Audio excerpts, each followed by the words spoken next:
Mature content warning. On Logan's Joe Takes, strategic commentary may include strong language, heated opinions, classified references. Time to call in the Joes. Opposing forces may attempt audio interference. Logan's Joe Takes. Mission begins now. Welcome to another edition of Joe Takes Classics. I'm Logan, the G.I. Joe Gamer, your host. We're going to watch three videos, specifically three Night Force style videos. I was only going to do two, but that would have left Night Force hanging and it would have been a little weird. We're going to check out Tunnel Rat. We're going to check out Shockwave, which was our last year's, it was our Memorial Day, not a Memorial Day, Veterans Day celebration last year. It was pretty cool. So it'll be like that. And then I will talk specifically about the Team Night Force. And then I'll come on after and we'll have some fun with that. And just talk some G.I. Joe and some Night Force. And I'll be in the chat the whole time. But what you're about to see will be all video for about 3 hours. So bear with me. I'll be here in the chat and let's watch some video together. This is Joe Takes. We're talking Joe Takes, 53, 54, and 55 all together. So it's quite a bit, but it's my take on the two characters, Tunnel Rat and Shockwave, and then also the whole sub-team Night Force. And then I'll come on and we'll talk a little bit about Night Force, and if I missed anything, I'll do any that I've got that's new. I'll give some updates. We got a cool gamer in the house. Hello, cool gamer. Welcome.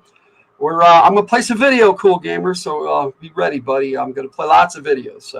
But I will come on way later after, because these videos are almost an hour each, and there's three of them. And the first two are close to an hour each, and the last one's a little over an hour. So got a lot to look at, a lot to check out, and a lot to see for Tunnel Rat, Shockwave, and Night Force.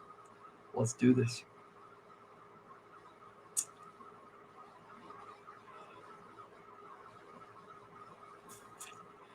Let me see if I can make this happen.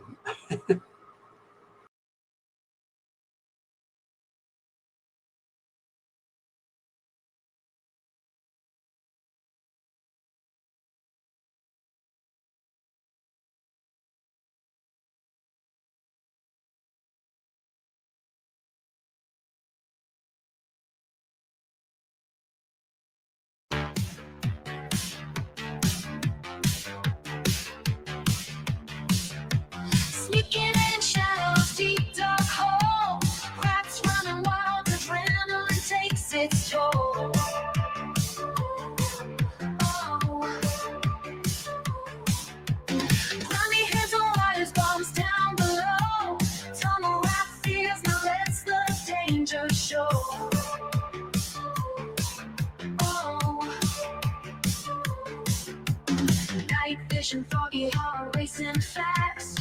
One wrong move, this part could be his last. Sweating mixed with dirt, mission in disguise. Disposal expert got steel in his eyes. Boom, boom, gonna cut the wire. Hopeless fuse, don't beat the fire. Boom, boom, silence in the night. Total violence for this fight. Harmless visage carved in every scene. Story of the warrior, the unsung engineer. Combat crawl through the deadly maze. Explosives whisper secrets in a haze. Gung-ho's voice echoes in the din. Brother, you holding up in that skin. Shoulders broad, stance ready, bold. United against the fear and the cold. Scars on flesh, scars on soul. Brothers in arms with stories untold. Heroes and dark warriors of the light. Tunnel Rat fights till morning twilight. Boom, boom, gonna cut the wire. Hopeless fuse, don't beat the fire. Boom, boom, silence in the night. Tunnel Rat lives for this fight.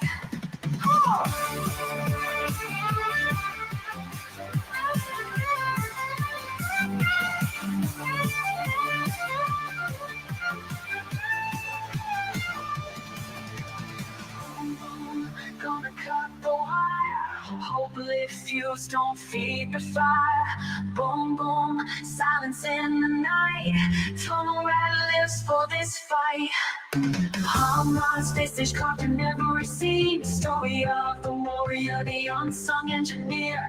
Combat crawl through the deadly maze. Explosives whisper secrets in a haze. Hamas faces carved in every scene. Story of the warrior, the unsung engineer. Combat crawl through the deadly maze. Tunnel rat lives on its fight. Hamas faces carved in every scene. Story of the warrior, the unsung engineer. My work. Doing dishes. Hey, buddy. Almost visage carved in every scene.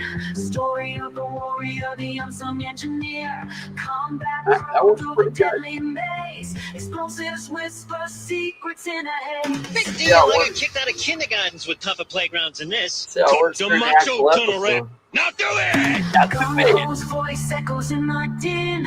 Brother, you holding up in that skin. Shoulders broad, stance ready, bold. United against the fear and the cold. You don't listen, no, I got a story to tell. I got a name, Logan, oh, you so swell. You see Logan here? He's there. I'm just gonna work. Watch out for fun. If it gets to be too much, I'll switch out.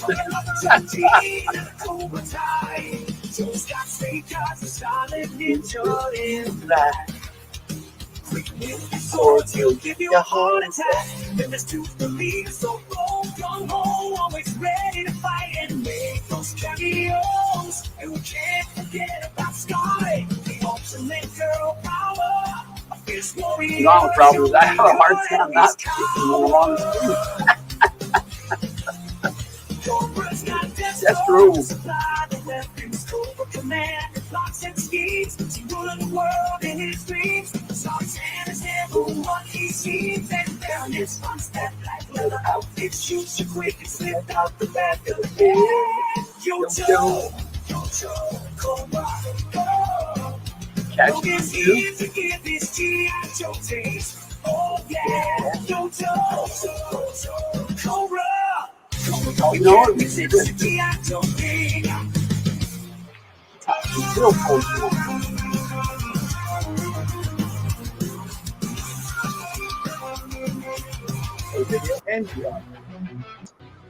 Greetings. We had another mature From the Hilt cautions that this program may contain mature content, possibly even strong language, violent implications, and sexual innuendos. Viewer discretion is advised. In spite of all that, we hope you enjoy the show. Thank you. Greetings, I'm Logan, the G.I. Joe Gamer, and I'm back today for another Joe Takes, and today we're talking Tunnel Rat from the Hilt. Got everything set up, so first off, we're going to start out the gate by looking at the vintage Tunnel Rat. Covered up my name at least. Mine still even has See what all it does with the paint on comments. it. I fixed it up and had to replace the O-ring today, but he's still in really good shape, has both thumbs and his crotch. So, you know, for being from 1987 when I bought it, I think that did pretty good. The only thing I'm missing is on this massive backpack that he has. As you can see,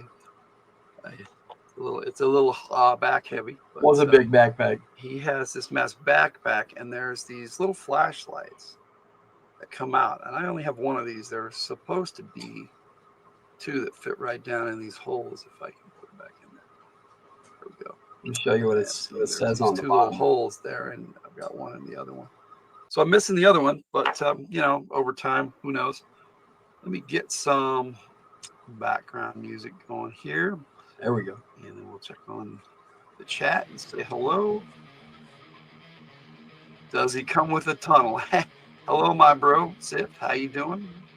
It's good to see you. Well. Saturday Hill time. Yeah, it blocks the chat. So All right, I'm out. Good to I'll see you. hop in if I need to say something. now, this particular figure came with a satchel that goes over the shoulder, and they never really made these long enough to go over the shoulder like this very well. This one was okay.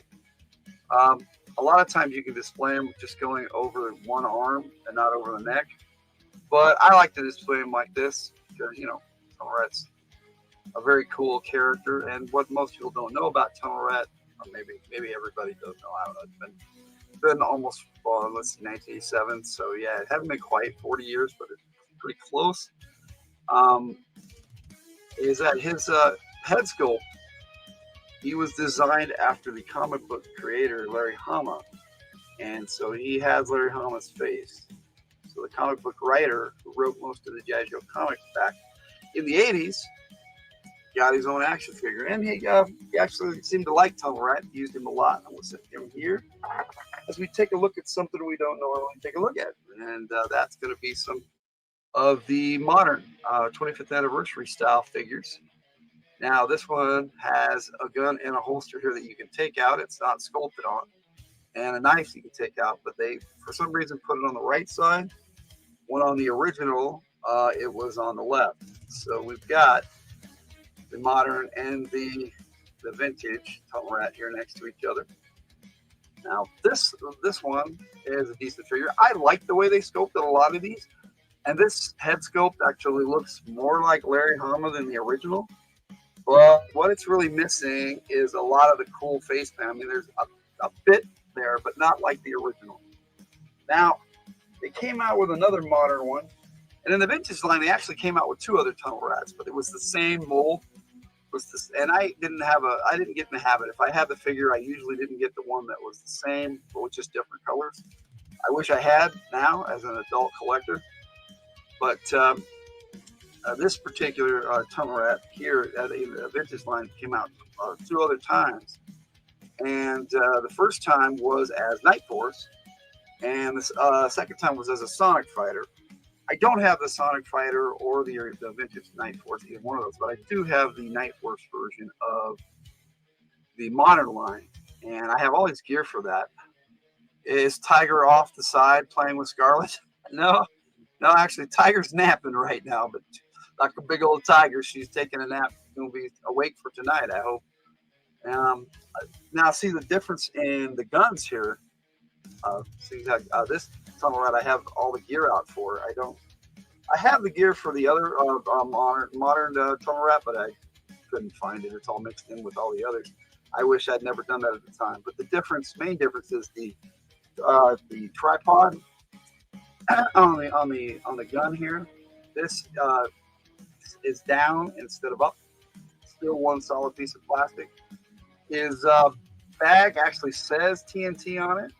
So they made some improvements, but the backpack does not have flashlights, which I found interesting due to some of the improvements that they made on the modern figure. Now, I do have two of the classified Tunnel Rats. I have both the classic version of him, and then I have the Night Force. We'll take a look at the classic version and compare him up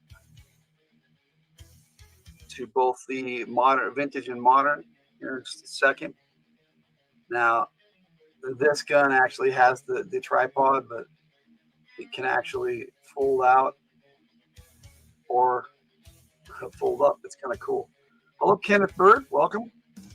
It's good to see you. Talking Tunnel Rat today. All right. But it is pretty much the same gun as the original. As you can see, they did a pretty good job of keeping it very similar. They made the scope a little smaller. That's okay. Very similar. And it's not the same exact gun, but it's still, they did a pretty good homage to the original. Now, he does have a backpack complete with flashlights. And as you can see, they're actually flashlights that are actually painted in with a bluish green color, which is kind of cool. He's got the knife on the left side like the original, and he's got the pistol that comes out right there out of the holster. And then he's got his satchel. Does not say TNT on it. It's blank like the original. But this one actually has the body paint on the forearms and on the face. see if I can get that to where it focuses so you guys can see a really cool body paint on this figure, which the Night Force version doesn't have. The original Night Force figure didn't either. So they stayed true to that. And I'll be taking a look at his accessories here in just a minute as soon as we take a look at the Night Force version. The only difference between these two figures, other than colors, is the night vision gear that Tunnel Rat comes with. Other than that, it is pretty much the same figure. Now, like I said, I don't have the vintage, so I'll compare him up to the modern, the Night Force version of the modern. And so there's that. But his flashlights This are is pre-recorded, painted Cool Gamer. a reddish color, like infrared. So it's kind of cool. So instead of shining bright, they shine like infrared for the night vision gear to pair up with, which I found to be pretty cool. And I like the bandolier bullets that's always been on Tunnel Rat, even from the vintage. He's got that bandolier bullets going on there. Now it's sculpted on here. It wasn't sculpted on the modern. It was actually an accessory that can come off. And so it is an accessory that can come off on these classified figures. All right, so let me set him over here. These guys out of the way. Now, as soon as I look at the accessories, I'll take a look at the classified series boxes. Well, something I normally do first, but I like to play it by ear as I do these Joe takes and just do whatever feels right in the moment. And today, I wanted to just jump into looking at the figures. All right, so what we've got here is we've got this massive machine gun. Now, I'm going to bring his footlocker over here.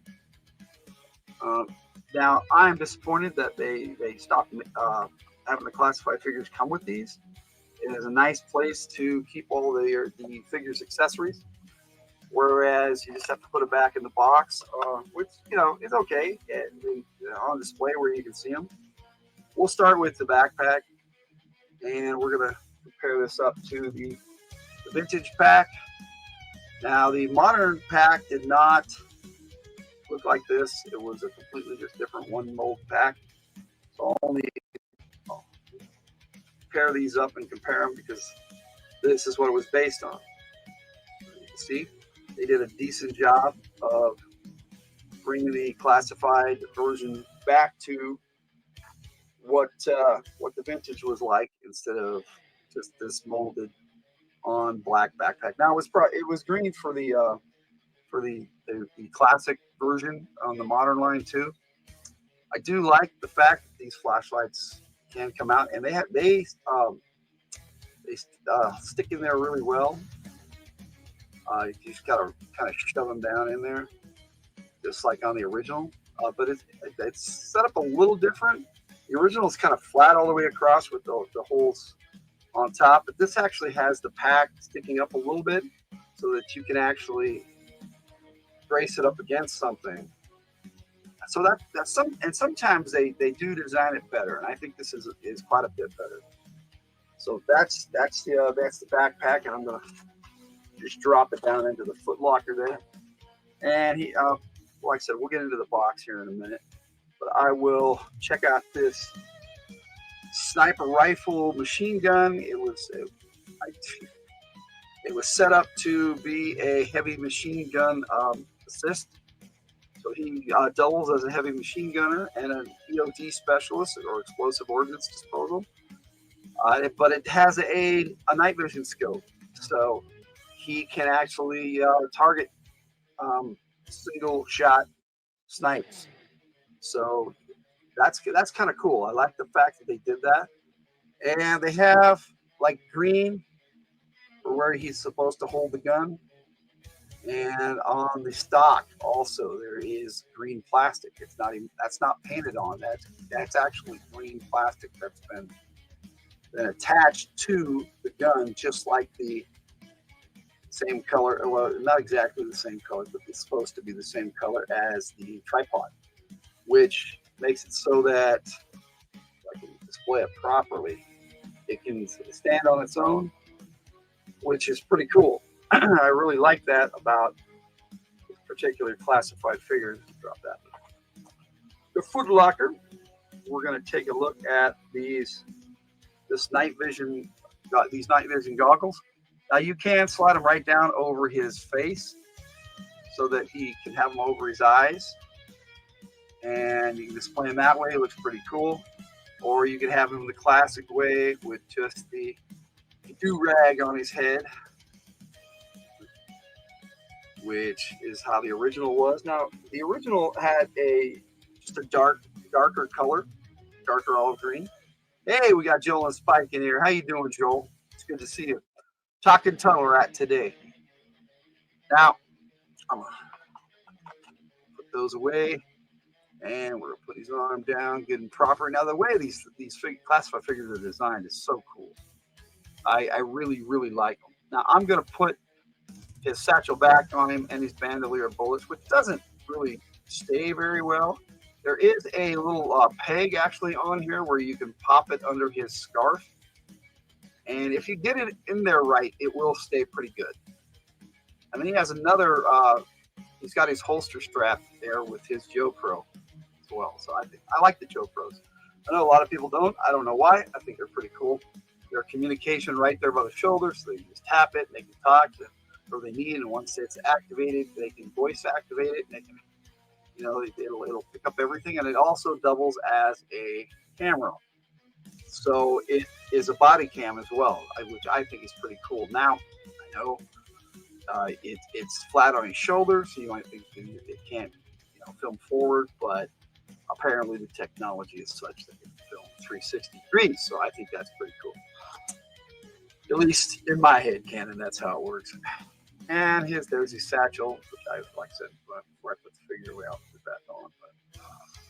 But, compared to the original satchel isn't flat, and let me see if I can take this off of him without doing any damage to his thumb. Gently take his gun out here, set my vintage figure aside.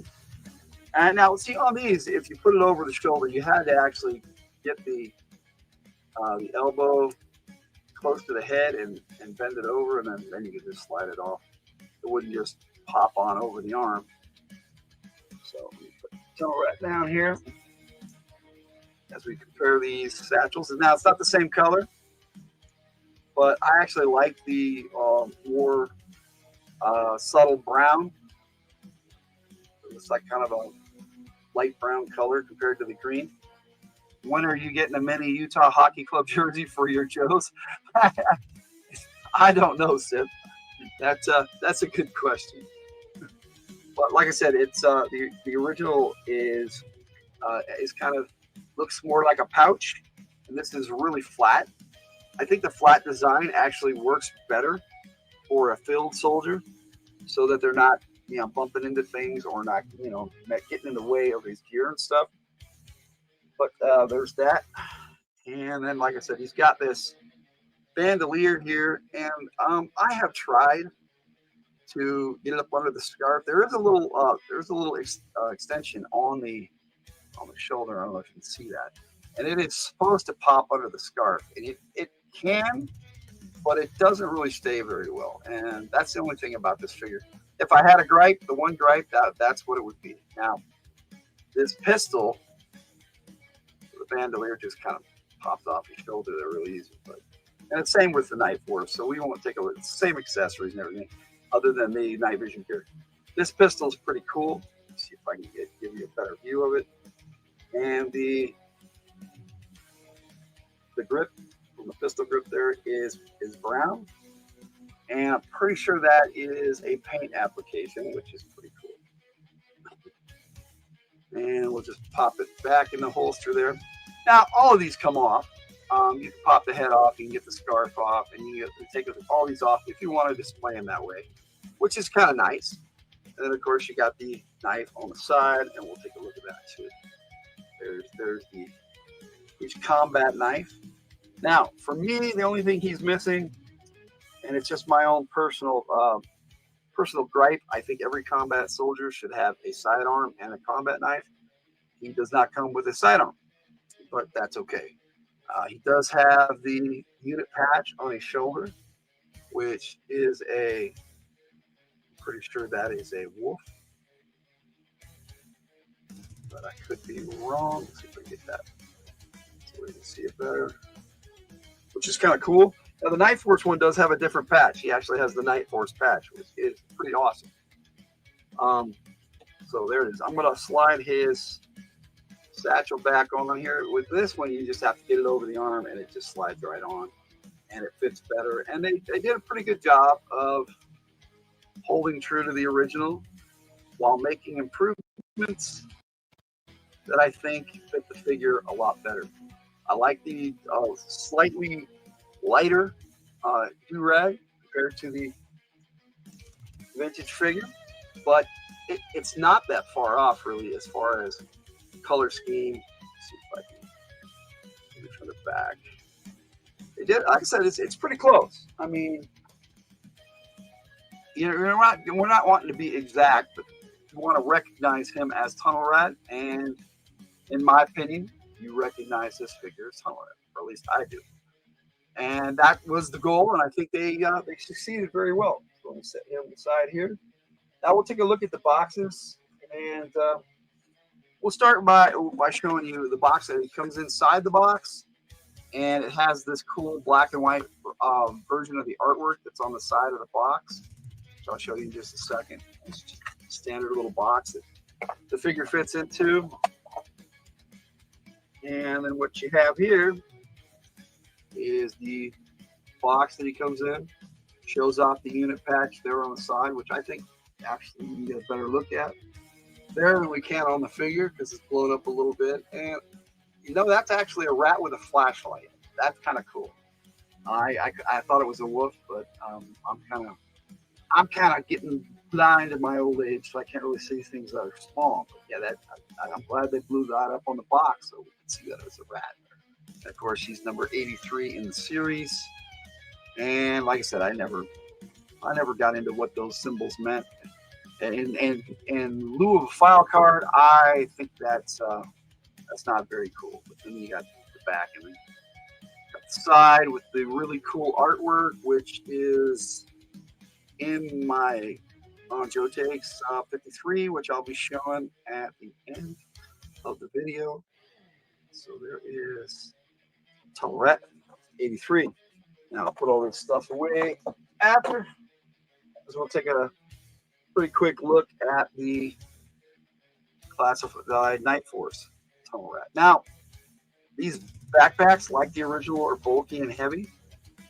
They do not stay very well if you put it straight, but if you lean it forward and it kind of sticks out of the back a little bit, another possible mini gripe, but I generally don't like to gripe about any of this. I like to just tell you what I like about these figures. So I will put this in his foot locker, number 107 in the series. And big, bulky. And see, now the gun is the same. And I forgot to point out on the other one that the massive clip here just comes off and pops back on. So that's pretty cool. It has the bipod, same color. Now, see, on the other one, the gun, the sight is painted as well. This one's painted red, and that one's the blue. I didn't point that out on the other one, so I'm glad I got the opportunity. So the main difference I wanted to show on them is not only that the patch, unit patch on the shoulder, which I don't know if they have on the box. We'll take a look. Hopefully they do. So we can take a better look at the Night Force patch.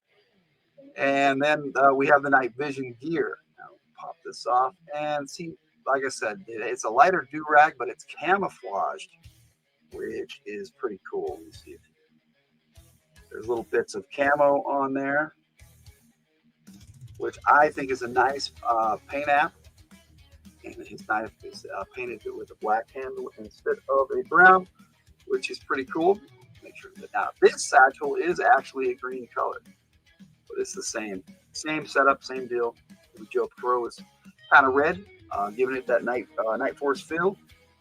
But like I said, the main difference here is the night vision mask instead of the goggles, which I put away already. So, but I showed you them already, so they're pretty cool. And it just slides right over the head, real nice and easy. so that you can just put it on your classified figure and boom, done. I thought that was a pretty good improvement over the other one, the one that was like a strap over his head. Now, this is Foot Locker. Pop that off to the side here as I pick up the box. See the box that came with inside. The artwork is completely different on this figure, which is cool. Hello, Cool Gamer. How you doing? It's good to see you. We're talking Tunnel Rat today on Joe Takes. And so I love the fact that they accentuated the pistol and the holster on this particular piece of art. And the color version is awesome too. So we'll be taking a look at both of those. Now here is the Night Force box, and they do show off the unit patch there. So let me take a closer look as we look at the front. Now, see, I like this that they added this bit here all across the bar where they if I can do this right, where they show the accessories. I wish they kept that up. That's pretty cool too. Now, it's on the back where they have all the accessories, so that's neat. And he's 107 in the series. And then there's the artwork, which is, I actually prefer the black and white in most cases, and that would be the same with this one. I don't know why, it seems to accentuate what's on the gun more than the color. So, same pick, just colored. And let me see if I can get a good look at that unit patch. Not really. Maybe you guys can. See what that is. I'll put it real close up to the camera and see if I can get it so it's not so blurry. There's that. And like I said, I do like the Night Force logo. It's always been pretty cool. So there's your Night Force Tunnel Rat box. I do not have a carded version of Tunnel Rat, but there's your Night Force Tunnel Rat. And I'll put these two up together so you can see together so you can see the differences between the two. It's kind of subtle, but just coloration. And you can mix and match if you want the green satchel on the more classic version. You can do that. You want the brown on the Night Force, which they might marry up really well. You can switch all the gear too, so that's kind of cool. I've always loved that about G.I. Joe, how the accessories were easily switched back and forth. Now normally I go into the character and stuff, but I'm gonna do a bit on that. But right now, I do have a file card that I put together into a video for G.I. Joe Gold Bricks that I did back in August. Shut the music off here, and I'll play that for you, and then I'll come back and we'll talk comics, we'll talk cartoon, and everything about the character of Tunnel Rat. So here is codename Tunnel Rat.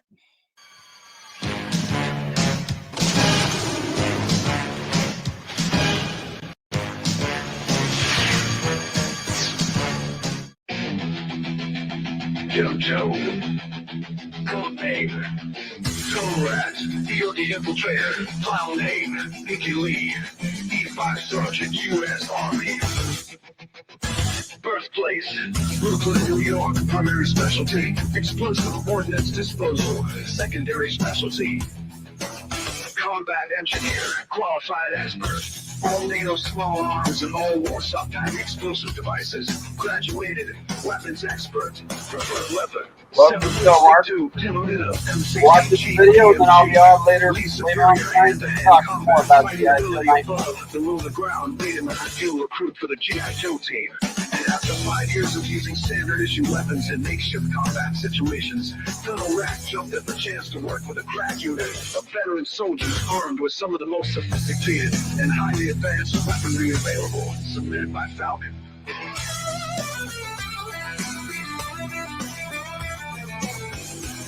When Tunnel Rat heard about the Night Force, He came out of the tunnel so fast the backdraft caused a cave-in.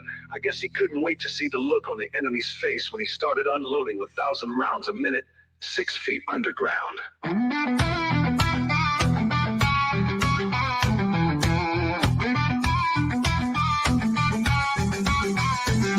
This job is great. I get to go to weird and exotic places, meet interesting people who are all out to surprise me. And at the end of the month, I get paid.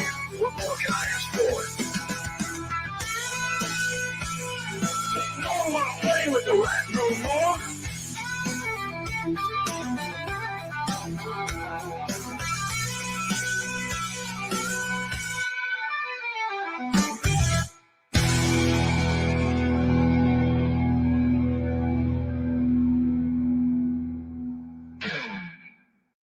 You two rawhides will love this little training exercise. All you gotta do is get from here to there and ring that bell. But watch out for surprises. Big deal. I got kicked out of kindergartens with tougher playgrounds than this. Cut the macho, tunnel rat. Now do it! Big Lob makes his move. Big Lob goes for the gold. Whoa! I do like that scene in G.I. Joe the movie, and I've got these set up so we can talk about them. Hope you enjoyed the file card. That's my version of reading a file card. I put together a video, and I started doing that back in June, I think. Airtight, and then Wild Weasel, and then I started doing a bunch, so it was kind of fun. But for Cobra Convergence in July, I made one every day for Cobra, and then I did the same in August for the Joes, for what I like to call G.I. Joe Gold Bricks. It's something I like to do in the months of July and August for G.I. Joe, and I'll probably be doing that again next year. Something different though, not something every day like that. I like to do something different every year. But G.I. Joe the movie was pretty cool, and Tunnel Rat was introduced in this movie. Here's the back. This is just the DVD version. I do have the Blu-ray, but I wasn't able to locate it today. It's probably in my big rounder back there. He was also in a few other animated appearances, most notably Valor versus Venom. Very cool movie by Paramount, actually. And there are some really cool songs on this and Spy Troops, the movie. And I don't remember whether he was in Spy Troops, the movie or not. He may have been, but briefly. He wasn't one of the main characters in that. He actually played a pretty big role in this particular animated movie. He was also in G.I. Joe Resolute, where he led a team up to Cobra satellites to take him down. It was pretty cool. And the line I remember most from this movie from Tunnel Rat was, "What, you don't want to play with the rat no more?" So very cool movie. This is definitely for your adult audience. It's very violent, very brutal, and a lot of people actually get killed in this particular animated film. Very cool. It was started out as an internet series that they put it together finally into a full movie, and released it actually the same day they released Valor versus Venom, and I picked them both up at the same time. Pretty cool. Then, of course, Tunnel Rat was one of the main characters out of the 5 that starred in G.I. Joe Renegades with Duke, Roadblock, Snake Eyes, and Scarlet, and so pretty sure I remembered all of them that were in that. It was pretty much the A-Team G.I. Joe style. They were on the run from the law and from Cobra, who was a big conglomerate company, and Cobra Commander and Baroness were brother and sister in this. It was kind of cool. Very cool. Very cool. A 26 episode series that if you haven't seen and you love G.I. Joe, check out G.I. Joe Renegades. Very cool. Very different. Very edgy and very cool. Now, that'll take us to, that was all of his animated appearances. And he was cool whenever he was on screen. And so it was nice to have Tunnel Rat in the animated series. Now, he was in quite a few comics. I pulled out all the covers that he was on. He's barely there, visible behind Stalker next to Scoop. And then we've of course got, so that's Special Missions 23 interesting issue, mainly focusing on Scoop and how he joined the Joes. But this is his first appearance in the comics. This is G.I. Joe 59, and he's right there front and center on the slam there with Outback, with Raptor, and the armored Cobra Commander coming down on him in the Cobra Pogo. Very cool cover. Love this cover. And then we have Tunnel Rat there, right front and center again. This is the Desert Fox. Skid Mark is driving. Then you have Windmill next to him, which Windmill was a very lesser known character that was in just I think this was his only major appearance. He came with a vehicle called the Sky Storm, if I remember. X-Wing Sky Storm was a helicopter that converted into a jet. Stop rotor is what they call that, a stop rotor aircraft. And then we have him with going into this is right before the Cobra Civil War. Skid Mark, unfortunate code name. Yeah, you could say that. They called him Treadmark when they brought him back out in the G.I. Joe Collectors Club. Treadmark does not have the same ring to it that Skid Mark has. I understand the connotations to a Skid Mark, it being kind of funny, but it's more geared towards vehicles and stuff. But I think they could have come up with a better code name for him than Skid Mark, that's for sure. And they had a stolen Mamba in this, and they infiltrated Cobra Island. Falcon led a team. Falcon and Gung Ho led this team. Its Spirit Iron Knife was in this too. This is a really cool issue, and it led right into the Cobra Civil War. Very badass. I mean, we're talking, yeah, it just went right into some pretty cool stuff. The next cover that I found that him being on that I have is this issue, G.I. Joe 113, during the Benzene War, where a lot of Joes got killed. But that's his major appearances. But my favorite cover, which I will show you directly here, let's pick it out of the bag, is Special Missions 21, Blackjack. There he is with Spearhead, Bobcat Max, and my boy Airtight back there.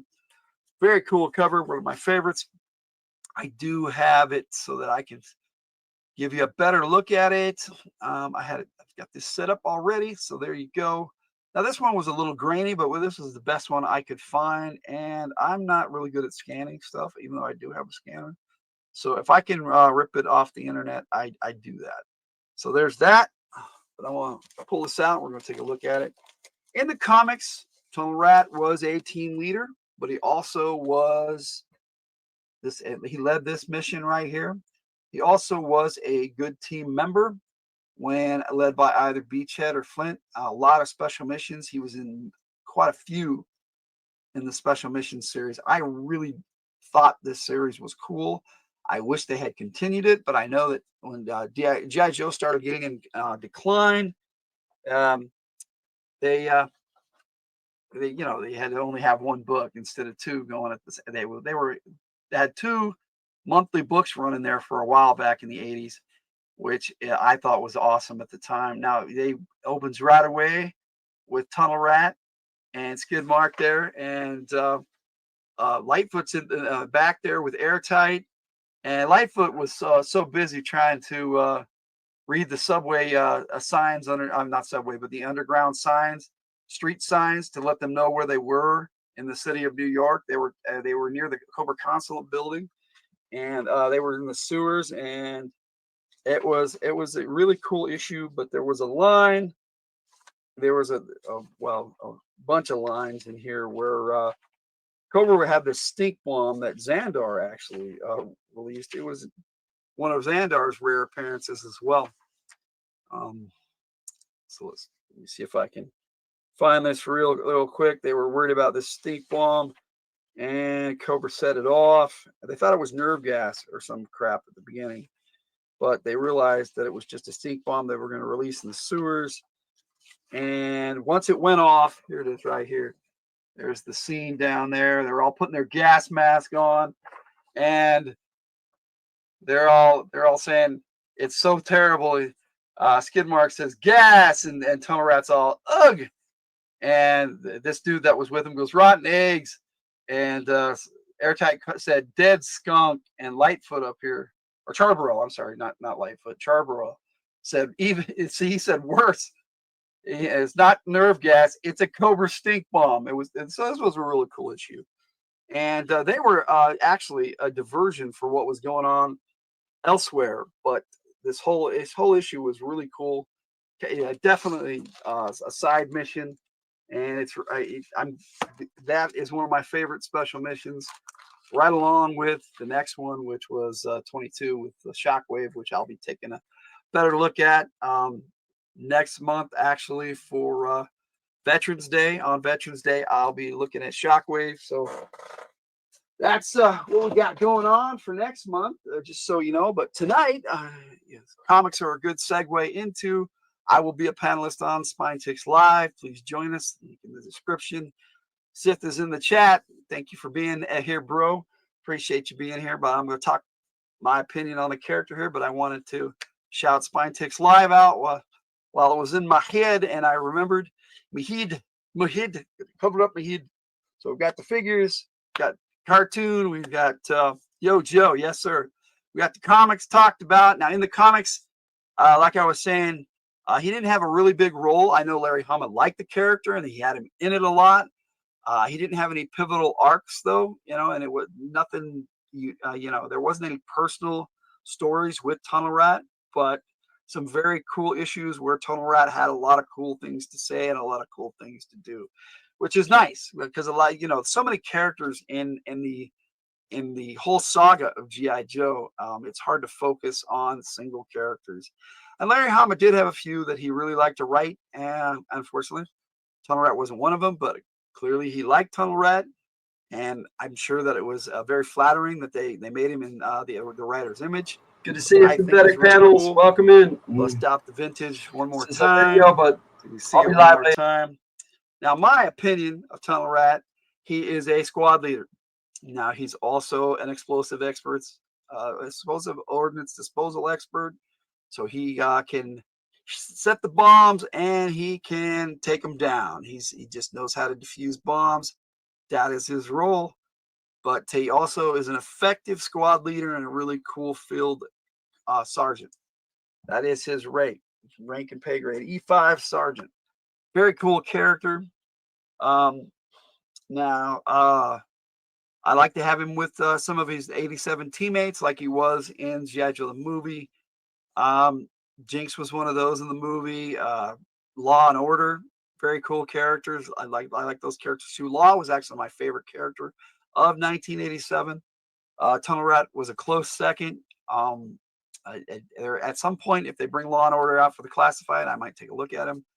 And I definitely will do a G.I. Joe short takes on Law probably next year. Because they should have him in the classified series. They got Mutt and Junkyard, which is cool. I'm glad they put them out first, but it's time for they got Timber as well with Snake Eyes, so it's time for Law and Order. And there it is. So Tunnel Rat to me, definitely a super cool character that was introduced sort of in the 6th year out of 13, so it was right in the middle. So he definitely around through a lot of it. Get this music going, chat with a bit of music going on in the background. Definitely one of the better characters that they came out with after, I would say, 86. 87 was kind of the cutoff of when started getting character background in detail for characters. I mean, some of the ones that came out later got some decent backgrounds, like Big Ben in 91, and he got some pretty cool story arcs. Shockwave in 88.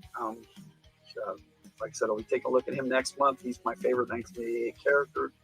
I like to group them in years that they came out, and that's when I determine my favorites. And then from there, I put a big list together, and I do have a top 10, which I have done on Joe Takes before, and I may do another one. See if I give another update now that I know more about filming and what I'm doing here on YouTube. I might do another one for G.I. Joe and Cobra. So that's my take on Tunnel Rat. hope you enjoyed it. I do have Joe Takes 53 to play for you with artwork and that part of that cool music that I rendered for this particular video that I'm going to play. But I liked it so much I put it into a full video, MP4 video for our radio show. I'll be playing it hopefully this Thursday, I think. Because that's what we got coming up this week is on Monday. We've got Ravenloft Session 2, Len Halloween 2024. So we're doing that all month, every Monday. We've already done one session this week. And so starting next week, right out the gate, Monday night, 5 p.m. Mountain Time, Len Halloween, Ravenloft. So we're going to be having some fun with that. Which falls right in line with Halloween this month. I thought Tunnel Rat was a cool Joe to look at in October for Halloween month. Then on Wednesday night, we have a premiere for our Lenharo series, which Tiger has rendered some incredible images again. And I have put together a song that I hope people like. So it should be a good one. It's a little different because I had to kind of put together two different classifications of monsters, humanoids and amorphic creatures like blobs and shape changers, and put one song together for that. And I think I put together a decent song, so hope you enjoy that. Thursday night, we're on our radio show, which our theme is witches this week for both our for this next week for both our radio show and our Fridays from the Hilt, and also Spine Takes Live that week. The theme is witches, so it's all witches all the time next week. So it's going to be a witchy week. But as far as tonight, Spine Takes Live, our theme is monsters, so please check us out. We're going to have a good time. We're going to look at comics. We're going to have mail calls. We're going to do a lot of cool stuff. Talk sports, talk pets. Spine Pets is a really cool segment, so enjoy that tonight. But as for that, that's about all I have to say about Tunnel Rat.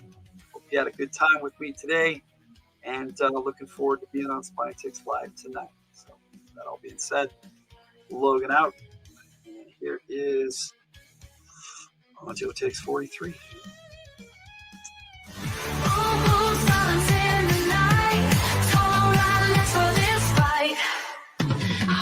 Stage carved in every scene. Story of the warrior, the unsung engineer. Combat crawl through the deadly maze. Explosives whisper secrets in a haze. Gung-ho's voice echoes in the din. Brother, you holding up in that skin. Shoulders crosses ready for. United against the fear and the cold. Scars on flesh, scars on soul. Brothers in arms with stories untold. Heroes and dark warriors of the light. Tunnel Rat fights till morning twilight. Cut the wire. Hopeless fuse, don't beat the flies. Boom, silence in the night. Tunnel Rat lives for this fight.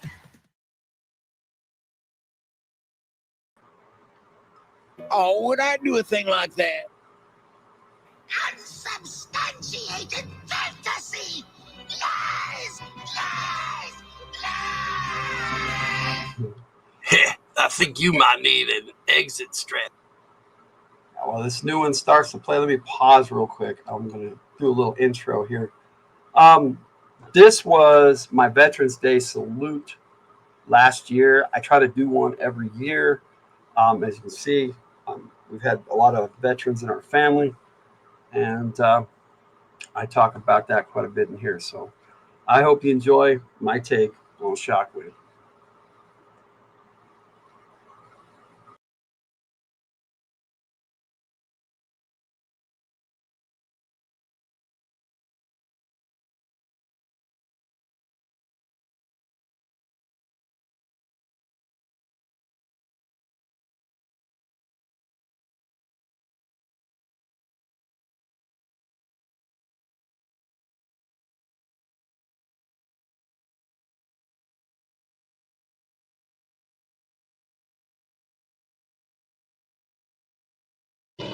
All right, Cobras, it's over. Get those hands up. Washington's a little battered, but the town still looks pretty good to me. We won a major victory today, but it's not over. Serpentor's one tough cookie, and Cobra forces will follow him to the gates of oblivion. We'll have to keep on our toes from now on. The price of liberty is always eternal vigilance.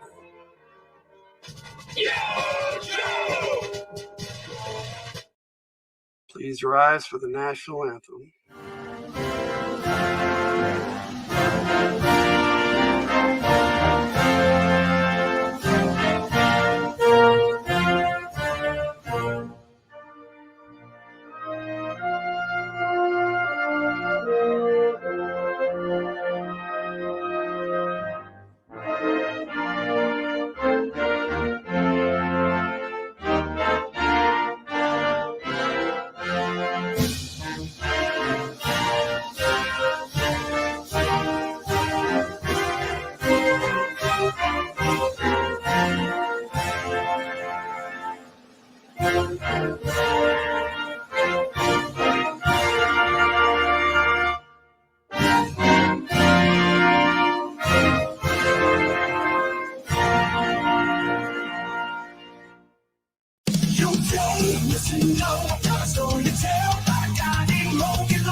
He'll give you a heart attack. Then there's truth to lead, so go gung ho, always ready to fight and make those cameos. And we can't forget about Scarlet, the ultimate girl power. A fierce warrior to make her enemies cower.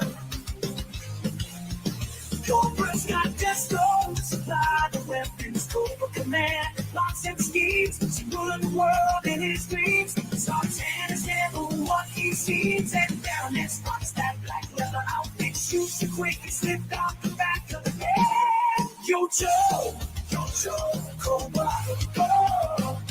Logan's here to give this G.I. Joe taste. Oh, yeah, Yo, Joe, Cobra. Cobra don't be careful, cause it's a G.I. Joe thing.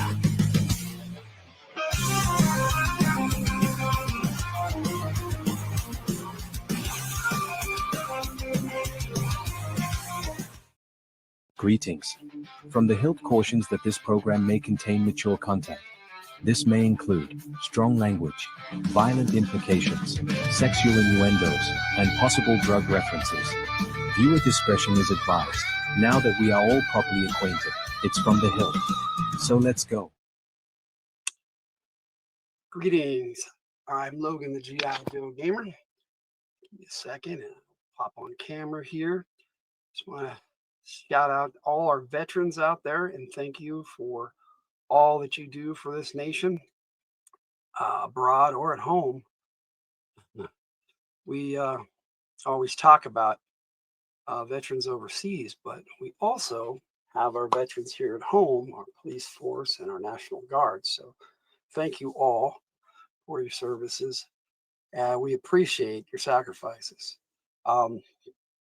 That being said, my family has quite a few veterans that have served and are still serving.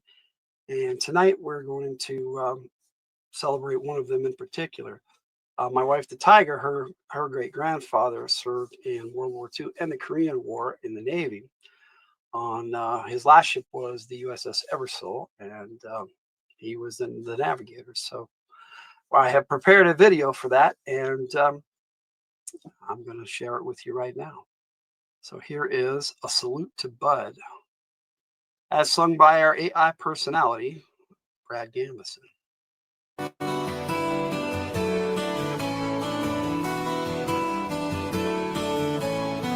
Bud stood tall on the open sea, guiding the way for you and me. Through the storms and the endless fight, he navigated through the darkest nights. On the USS Eversole's deck, he kept the course without a wreck.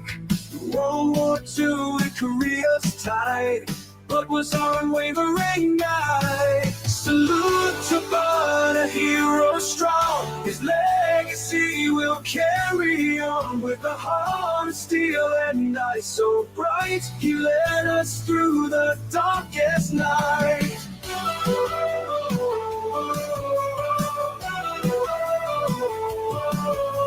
Oceans vast and battles long, Bud's will kept him ever strong.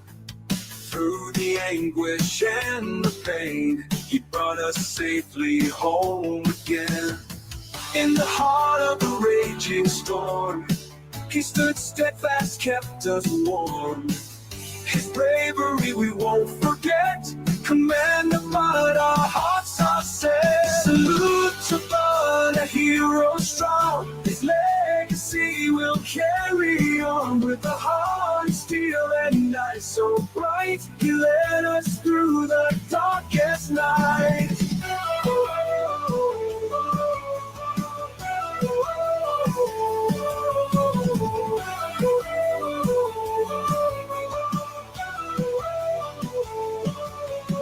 Salute to Bud, a hero strong. His legacy will carry on with a heart of steel and eyes so bright. He led us through the darkest night. Happy Flag Day for this Saturday. He led us through the darkest night. He led us through the darkest night. In the heart of the raging storm, he stood steadfast, kept us warm. His bravery we won't forget. Commander Bud, our hearts are set. In the heart of the raging storm, he stood steadfast, kept us warm. His bravery we won't forget. Commander Bud, our hearts are set. Salute to Bud, a hero strong. His legacy will carry on with a heart of steel and eyes so bright. He led us through the darkest night. In the heart of the raging storm, he stood steadfast, kept us warm. His bravery we won't forget. Commander Bud, our hearts are set. Commander Tyrus Bud Carroll Chapman, 1917 to 1986. Born in Boca, Texas, September 9, 1917. Died July 21, 1986. Served with distinction in both World War II and the Korean War. He was also presented a table by General Chang of the Chinese Army. Thank you for watching that, and I hope you guys enjoyed it. And salute out to my wife, the Tiger, who's with us now. A Tiger. We're gonna shout everybody out here real quick. We have Nature Dog Realms on one channel or the other because we're simulcasting both on From the Hilt and the G.I. Joe Gamer channel, Logan the G.I. Joe Gamer. So thank you all for being here. We got Lost Husky in the house. Hey, Lost Husky. And Superior Cyber Godzilla, who rocks with us all the time too. Welcome everyone. I hope you guys are enjoying my tribute here. Thank you, Superior Cyber Godzilla, Chris. I appreciate that. I was unable to serve myself, but I do appreciate the armed forces, and I'm a big fan of G.I. Joe. I thought it fitting to do a Veterans Day salute and a Joe take on Veterans Day. So that being said, we're going to jump into Joe takes. And with that, we're going to start with a little bit of music.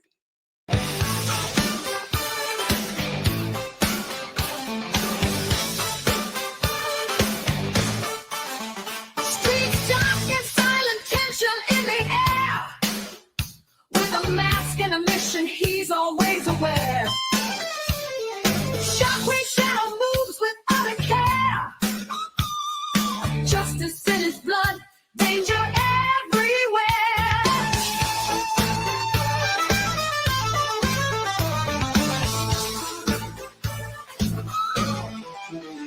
Day or night, boots hit the pavement. It's a war zone life. Every corner turn might edge the knife.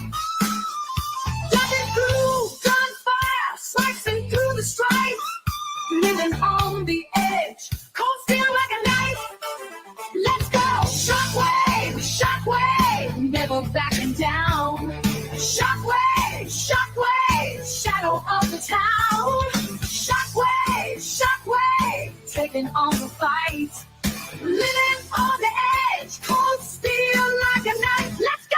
Shockwave, shockwave, never backing down. Shockwave, shockwave, shadow of the town. Shockwave, shockwave, taking on the fight.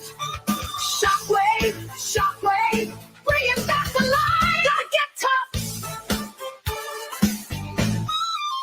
The whispers in the alley, criminals beware. Armored up and ready, taking on despair.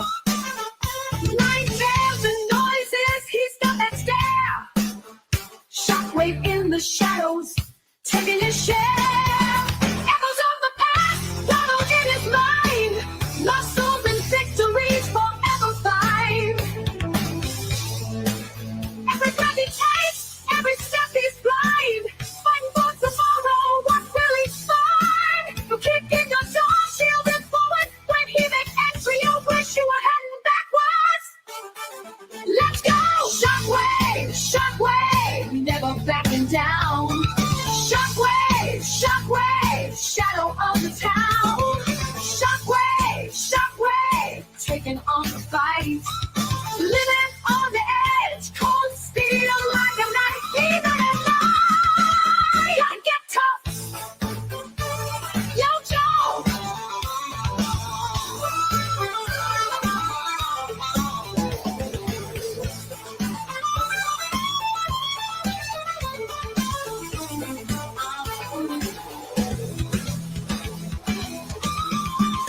Yo, Joe.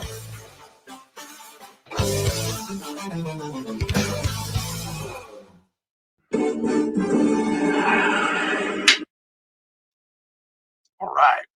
Hope you guys are rocking and having a good night, and appreciate you all for being here. And like I put in the chat, for those of you who are watching on and chatting and on various channels, I did put a link to From the Hilt, which is where most of the people are talking, chatting right now. So thank you all for joining me. Today we're going to take a look at character from G.I. Joe 1988, Shockwave. And the reason why I chose this character, especially for today, is because it's Veterans Day. And Shockwave is a veteran of not just the armed forces in the Army, but he's also a police veteran. He actually served on both as a character, you know, this particular character. Anyway, he came out in 1988. And again, in 1989, he came out as part of Night Force. I do not have that figure. I do have a stand-in. I have a modern Night Force version of Shockwave, which is my only version of Shockwave. And I think that is the only version of Shockwave that they put out. But the cool thing, I'm missing his Uzi. He came with an Uzi of the same color. And what we got here? All right, Chris. Cool. Thanks for being here with us. I appreciate everybody who joins us, and you can watch it on either channel, whichever works for you.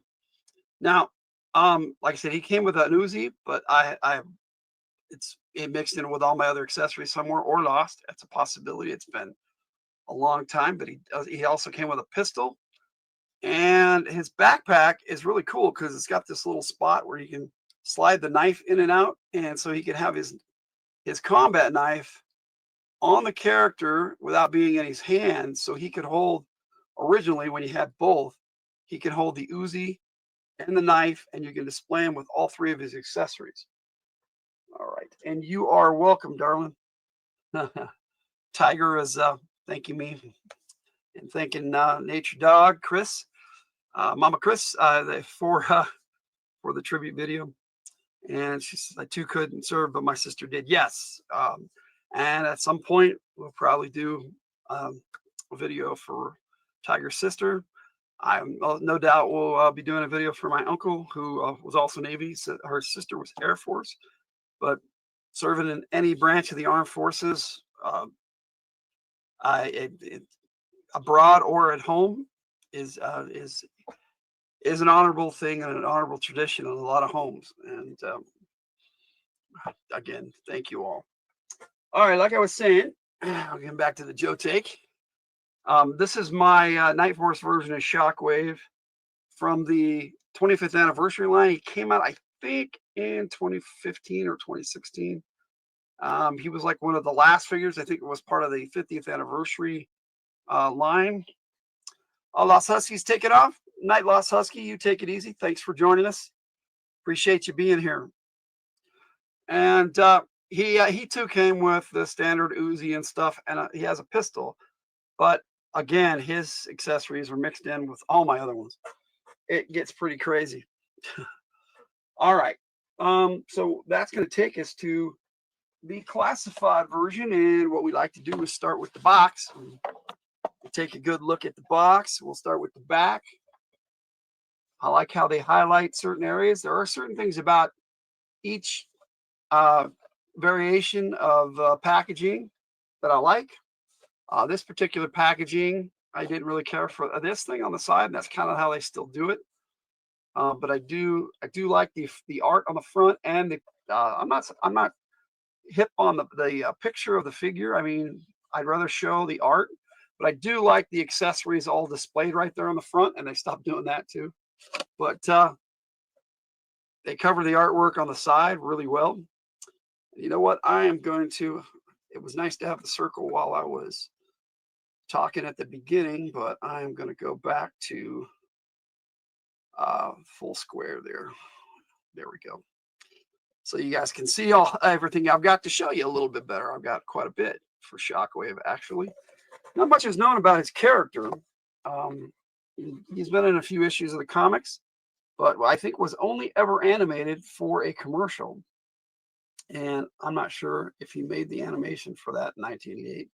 1988 is a weird year, and a lot of figures fell into the gap, and were not included in a lot of the animated stuff. Let's see here. I haven't served. My son served in a lot of family. Yeah, that's kind of how it is for me too, Chris. A lot of my family has served. But I love these boxes that they have inside with the side art of the box. I'll show you. I kind of like the black and white better. I don't know why, but it's pretty cool to have both. And the figure actually sits in here, and you can just put them right back in the box next to their Foot Locker, which they stopped doing these too. I love these, but they did these with the window-free packaging, the plastic-free packaging. But all the accessories go in here, and he's number 105 in the classified line. So that's the box. I do have a second figure I'm going to show you, because I have two versions of Shockwave, and the second one I have is with Night Force, and he came with the Night Pursuit motorcycle, which is a variation of the Ram cycle. Hello, Ronnie Trickshot. What's going on, Ronnie? Let's see. Hello, Logs, my man. Yay. Hey, good to see you, buddy. You wished you could serve too. Yeah, me too. Hey, we're saying hi. Anyway, this one has it's a newer one, so it's got the window packaging is back. He's number 127 in the line, and he is the Night Force version. As I was saying, I do have both versions in the classified series, and the side art is a bit different from the other one. So it's two different pieces of art for both Shockwaves, which is pretty cool. Both Shockwaves. That sounds ominous, doesn't it? We got both Shockwaves coming in. But anyway, I do like this packaging. I wish they would still include the Foot Locker so you could have a place to put your accessories. But it came with the motorcycle. But like I said, I have all three of the Ram cycles that came out. I know they call this the Night Pursuit, but it's still just a variation of the Ram cycle. The first one that came out is the original green, and it comes with the sidecar Gatling gun. It spins. It doesn't have a little dealio where you can spin it from the back like some of the other variations in the modern line did. And then I love how it's got the little windshield, and let me take a look there. It's got the speedometer and the gas gauge there. It's a pretty awesome little bike. Then they came out with a Tiger Force version, and any excuse to show off my motorcycles, I do. So There it is. There's the Tiger Force version. And we've got a steering wheel issue. Straighten that out if I can. Anyway, some of the coloration on this one, like I wish they would have done the gun in black instead of red, but you know, if wishes were kisses, right? All right, but what we came here to see is the Night Pursuit, the Night Force version of the Ram cycle, and they don't call it the Ram, but it is a Ram cycle, and I do like the variations on it, and I'll show you some really cool options with it. So we take a look. Show off my motorcycles. That's right. Hey, Kate, how you doing? Welcome. It's good to see you. Veterans Day salute was at the beginning, so if you want to see that, please check it out in the replay, Ronnie and Kate. Anyway, the sidecar just easily pops off so we can get a better look at it. Did it again? That's okay, Kate. It's good to see you. We recognize you, whether you're Miss Reclusivity or narrative-driven art. Anyway, I love the way they painted this one, and I do love the coloration on this one. All of this was well done on this particular version of the Ram, the Night Pursuit. Got the speedometer again, if I can get a closer look. And they also have, let me get the steering wheel out of the way there, gauges on, maybe I can give you a better look on the yellow one. This one doesn't have the stickers on the side like the Night Pursuit. So I can't give you a better look, but maybe you can still see it. There's like gauges on the sides, and the other two don't have that. That's cool. It's a nice difference, nice variation. You'll check on it. That's cool. Chuck it on the list. Freaked out when I saw my great grandpa moving. Yeah, I managed to get a pretty good video of that. And it was AI generated, but it's still pretty cool. And I do love that you can turn the steering wheel, the wheel with the steering grips, as it were, steering grips. Straighten her out there. There you go. I think it's pretty cool. Love the black windshield, and you know, it's got a nice little brown coloration on the seat. And again, the sidecar just snaps into it. It has a nice little kickstand that folds up. So when it's displayed without the sidecar, this helps it stand up by itself. Plus, when it's with the sidecar, it makes it so it doesn't move when you're trying to take a look at it or film a video. Now, this particular one, I don't know if it's how they all come, but the sidecar actually pulls apart and the gun comes out. But the other ones have a little peg on here that makes it so that the wheel doesn't come out. But this particular one doesn't have that peg, and I wonder if it's just mine or if that's how they all are. But I'm going to put the wheel aside so I don't lose it. It's so easy to lose this color stuff on my carpet. But yeah, the Gatling gun that does spin like that. Now, the reason why I took it out to show you is it can be used as a handheld weapon, and it comes with this magazine barrel for its ammunition, and it looks pretty cool once you get it all assembled. But that's a big gun for a character to be sporting around. I think only Roadblock or maybe Gung Ho could have effectively wield this as a hand cannon, as it were. But I did like the fact that they all come apart and that it just slides in and out pretty easy. Stays in pretty good though too. So you got this, like I said, just a big old Gatling gun, and this spins. It's kind of cool. I wish they had set it up from the back, but I don't know how they would do that with this. It being a handheld weapon. So maybe that's why they didn't try to do that. I get it, but we live in a technological world. Maybe they could have figured it out, but they probably didn't want to spend the money on it, to be honest. Seeing as how they were just putting out a different release of the same product, and they put the Ram out real early in the classified line. Let's see if I can get a spot here to set these to the side as we check out the figure. Now, the original version of Shockwave, the blue and techno camo, heavy duty. Yeah, heavy duty definitely could do it too.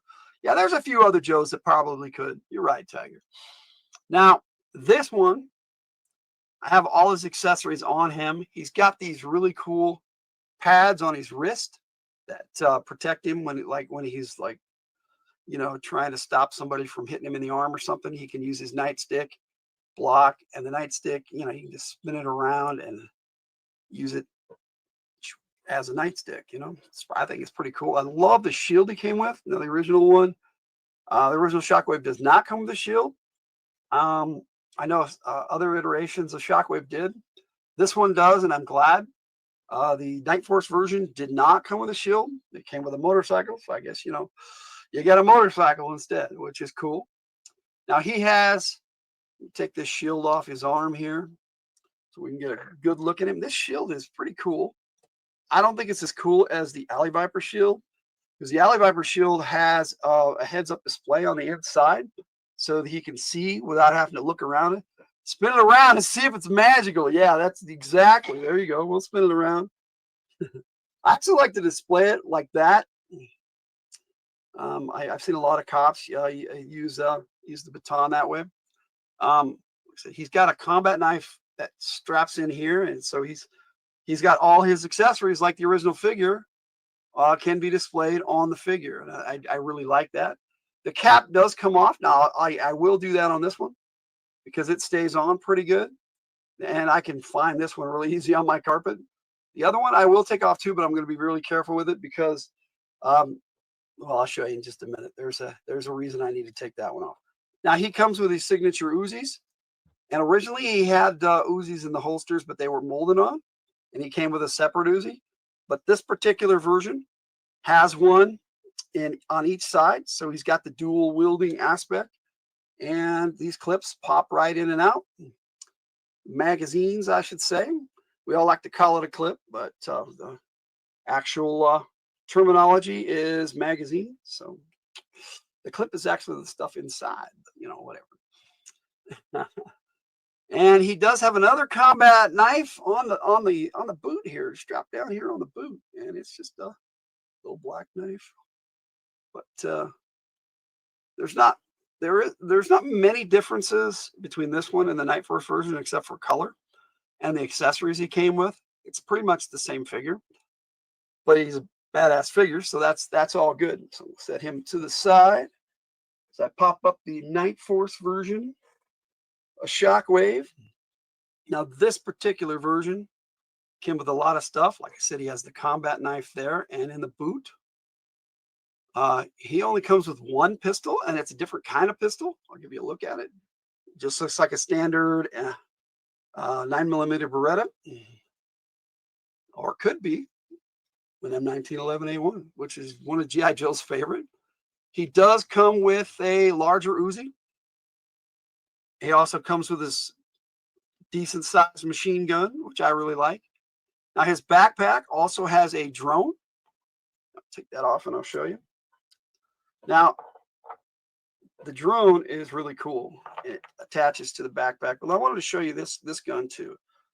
The machine gun. I like how they got the coloration. It has this little kickstand there. I don't know why it doesn't stand up on its own like guns should. But then it has a little magazine that pops in and out. It's pretty cool. Now, his Uzi, the clip does not come out. However, the magazine, this does come off, the suppressor, and it does actually go on other weapons that have the Audi. This is an innie, that's an Audi, like on the pistol. If they have that, then you can slide the suppressor right back on there. Now, this is the only weapon that came with him that can use this, but other Joes come with them that you can slide it on and off. See, he's being tricked into buying multiple figures by just changing their colors. True, but you get a bunch of cool accessories like this little drone that just has these little legs that pop down, and it can fly around, and it's pretty cool. So the interesting idea came originally with Firefly, the same one. This is actually a Firefly backpack. Now the control device is actually in there, and it pops in and out of here like so, if I can get it without it popping off and falling on the floor. Let's see, it just pops right in there, pops right out, and so you have your control device for the drone. And I will just pop it back in there. Pops back in easier than it comes out, that's for sure. But it just snaps in there really good. Yo, Swag, what's up, Uncanny Swag? Welcome, sir. We're talking Shockwave tonight. Coming in like a missile, a swag missile. Yes, sir. It's good to see you. I will be looking at the figure again, so don't worry. He also came with this big old hog, I can't even remember what the acronym stands for. HOG. I know it's heavy gun, but I can't remember what the O's for. Oh, heavy ordnance gun. That's right. I'm sorry. I knew it was in the brain somewhere. Tiger's yelling at me from the side. But there's this massive gun. I do like this handle, so you can carry it around like that. Now, that's the downside to this. You can't put it on the cycle. I wish they would have like put little slots on the cycle so you could pop the accessories down into it. That would have been cool. Now, like I said, there is a other feature that he has. He comes with this and this alternate head, as it were. But a lot of them do come with alternate heads. And it has a little antenna. But this is not a head. This is actually a helmet, which I am so happy that they finally did this. Don't spill out all the bullets. Yes, sir. I promise you that I will not. But like I was saying, I got to be careful with this because if it drops on my floor, I've already dropped it twice, and it was a pain in the butt to find. Then the helmet just drops right down on the figure, stays on really good. That would have been funny if it fell off. And then I will put him on the bike to show you guys what he looks like. I really enjoy collecting classified, and it's to me, a nice way to remember our veterans also, because we're all in this together, and they sacrifice on a daily basis for us. Their time, their efforts, even great or small, they still serve us, in that capacity, and we need to appreciate that. And of course, he's being difficult and not wanting to grip the handlebars today. All right, I'm only going to put it on one. So I will have him riding like that. Now, you are supposed to put his feet on these pegs, but that never worked with Breaker, and it surely doesn't work with Shockwave that well, and I couldn't do it really quick anyway. But he does look outstanding on this bike. Now, if we adjust his elbow there, he can sit back a little bit, and get a good look at the figure on the bike. And he matches up with this bike better than any of the rest of them. Better than the Tiger Force Duke, better than Breaker did with the original Green Ram. And I really, really like this character a lot. Shockwave is really cool, even though there's not really much known about him. We'd never find them again if they did. This is true. Ram cycle, sir. Yes, this is the Ram. And this is the Night Pursuit, which is a variation of the Ram cycle. Same design, same mold, same toy mold, same cycle, same bat channel. There you go. All right. Now, that's the figures. I'm going to give you one more look at the original. Give you one more look at the original Shockwave. Got his shield here. This is a really cool character, as I was saying. Veteran of both the police, and he is a GI Joe, and he went and joined the Army and became a Ranger. And I'll be playing his file card in a minute, my video for that. That reads off the file card in song format. I do have the Tiger Force one too. Yes, here it is. Got them all out because, any chance to look at the motorcycles is a chance I take. It's always fun to have a character that comes with a vehicle so that you can look at the vehicles too. They don't have a lot of vehicles in the classified line yet, but they're coming out with a lot more. So they've got, they have a coil cycle that came with the Baroness. They have two versions of the Trouble Bubble. I have them back there. There's one, you can see it right there. So there it is.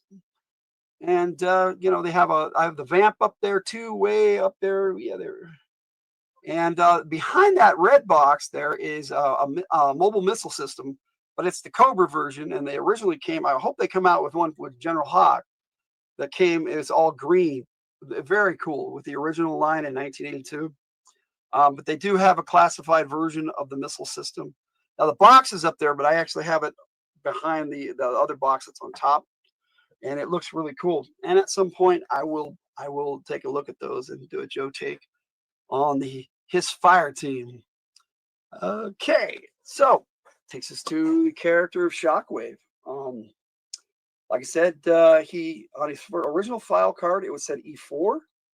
And same on his Night Force file card. But then when he came out as part of the DEF, which is a figure I don't have also, in 1992, he came out as part of the Drug Elimination Force. And he came, that one, that's the one that came with a shield, now that I remember. And he also came with this really cool visor. It was a neat figure. Shockwave is awesome. The look of the character, everything about him is just neat. And I like SWAT, and I like GI Joe, so it kind of he's like falls right into both categories. But he was in one major issue of the comics. This Special Missions issue 22. This is my favorite Special Mission, to be honest. It doesn't have my favorite character in it, but he's in the one right before that. There's Airtight over there, but Special Missions 22. This storyline. If you see this kid here and this scary looking dude that he's busting through the window to take down, it was a really great story. It's very tricky. They're trying to save this family in this house, and Shockwave and Chuckles, and I'm pretty sure Lady J, who was in charge of the mission, were there to save this family from this group of terrorists that had taken over this house. Special Missions, yes, sir. Special Missions by Larry Hama. Marvel. Yes, I have all 28 of the original Marvel run of Special Missions. But very cool cover. I'll give you a better look just for swag. There you go. Issue 22. Now, I couldn't find a better version of that. I was going to scan my own copy, but there it is. And like I said, as far as animated, again, only animated for a TV commercial, I'm pretty sure. I think that was for the Rolling Thunder, if I remember right. But he sings in the choir. About other than his file card, really not much is known about him. The few stories he's been in the comics, he was actually in the series in the, I think, 90 issues in the 90s of the 155 issue Marvel run. He was in that, and one of those where the October Guard was in it, and there was a Grim Reaper on the cover, and the October Guard, most of the original members met their demise. And Shockwave was on that mission with Falcon as his leader. Falcon's the leader of Night Force, so it's kind of cool that they paired them up together in that issue. There was another, I think, special mission where Dusty woke him up in the middle of the night to go take on a Silicon Valley terrorist cell, a cell of Cobra that had taken over it looked like a bunker. It was pretty cool. It was supposed to be in Silicon Valley, and they had to get in there. Just great storytelling. Larry Hama is an awesome storyteller. I don't know if Shockwave was in any of the IDW run. I'm sure that he was, but not any major stories that I recall. Reading over what I have, which I don't have at all. I do have quite a bit of it, and I've been working on collecting the IDW run that started at 156 and went all the way to 300, written by Larry Hama. So there we are.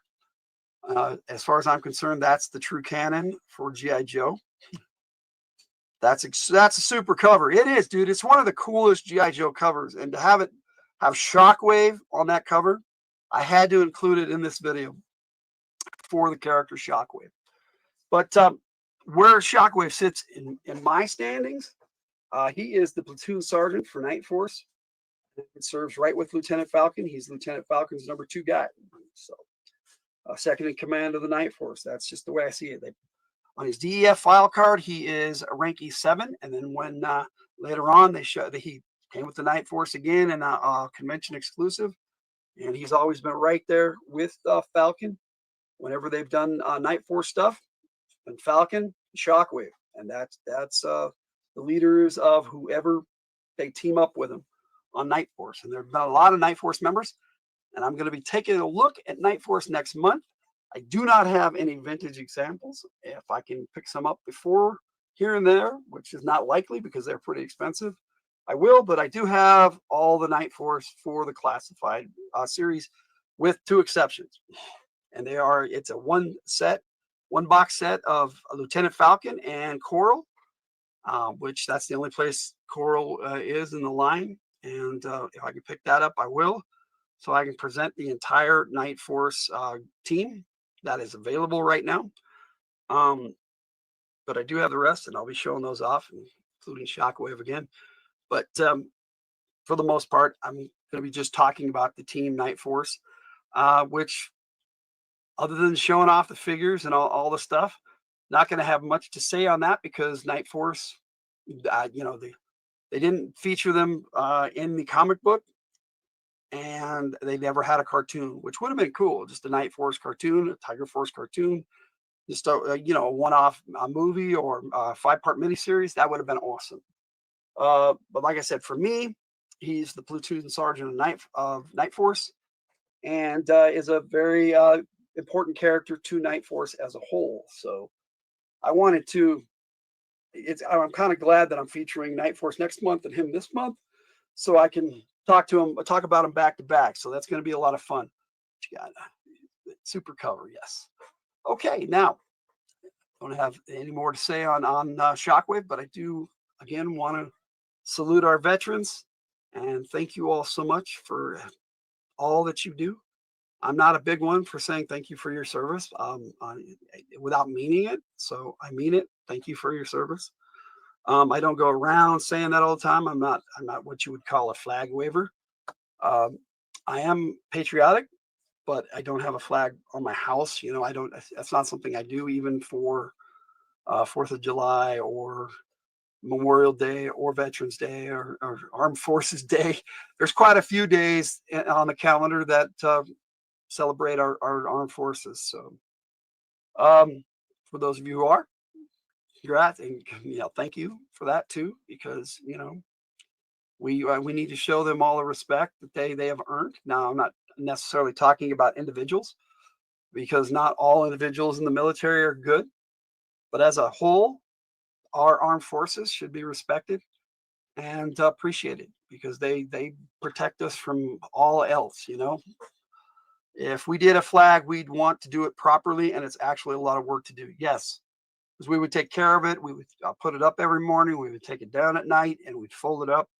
Yes, we would do it right. And I don't have the energy to do that because of my, of my current state in life, but that's just how it is. So on a final note, I'll show off Shockwave one more time. give you a good look. I do like the helmet on the motorcycle. I think that is so cool. And even without it, a hat or helmet, he looks awesome. Great figure. I hope you've enjoyed my little talk on Shockwave. I wish I knew more about the character, but again, other than the file card, there's not a lot that has been told about Shockwave. And I think we should have a lot more Night Force and Shockwave stories, because G.I. Joe is a Night Force team. They do Night Force operations. And on that note, that is my take on Shockwave. I hope you've enjoyed it. Thank you, Ronnie. I appreciate all the support.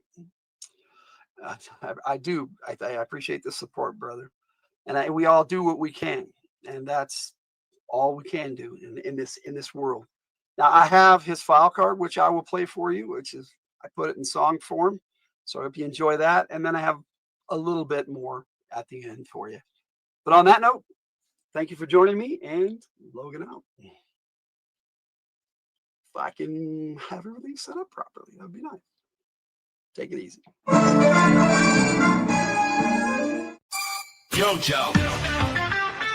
Code name Shockwave, SWAT, Night Force Platoon Sergeant, file name, Jason A. Farrier, Clay, B7 Sergeant, First Class U.S. Army, birthplace, Dearborn, Michigan, primary specialty, special weapons and tactics, secondary specialty, choir, fly expert. M14, M16, M19, 11A1, M3A1, M79, M60, Uzi, graduated, Detroit SWAT training, preferred weapon, Uzi was suppressor. Shockwave was the youngest member of the Detroit Police Department SWAT team and the holder of 2 citations for bravery when he signed up for it and was accepted for the G.I. Joe team. When asked why he left a promising career to work longer hours for less money, kicking down doors on better armed adversaries, Shockwave replied, "If you think I do this for the money?" Shockwave is a SWAT specialist who trains G.I. Joe team members in urban tactical response from Falcon's Foul. Everybody on a SWAT team has a specific job, like in a choir, choirs and tenors, pelotons, altos, etc., etc. SWAT teams have SWAT shooters, climbers, and inside men. Shockwave is the door kicker. He's the first inside and the first to find out how bad it really is. He's also a half-decent tenor when his voice is in shape. Like a high tide, I'm coming in.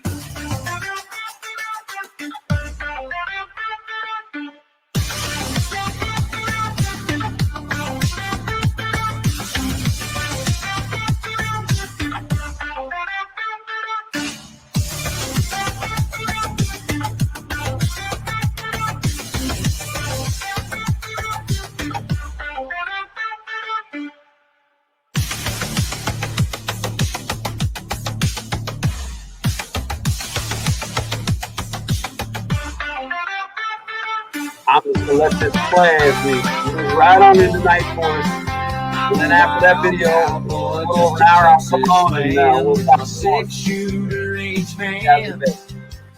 I soar above the country wide and free. G.I. Joe helicopter pilot, that's me. Flying high with the Joes by my side, keeping them safe on every. In the dead of night, the skies ablaze. Like helicopters set to soar. Their blades spinning, cutting through the haze. A sight that we can't ignore. Can't ignore. Like helicopters soaring through the sky. Oh. Unseen eyes watching from up high. Never knowing who they are. Oh no. Like helicopters flying by. Yo, Joe, we do it all. Night operations is our goal. We make it look easy with style. We go the extra mile.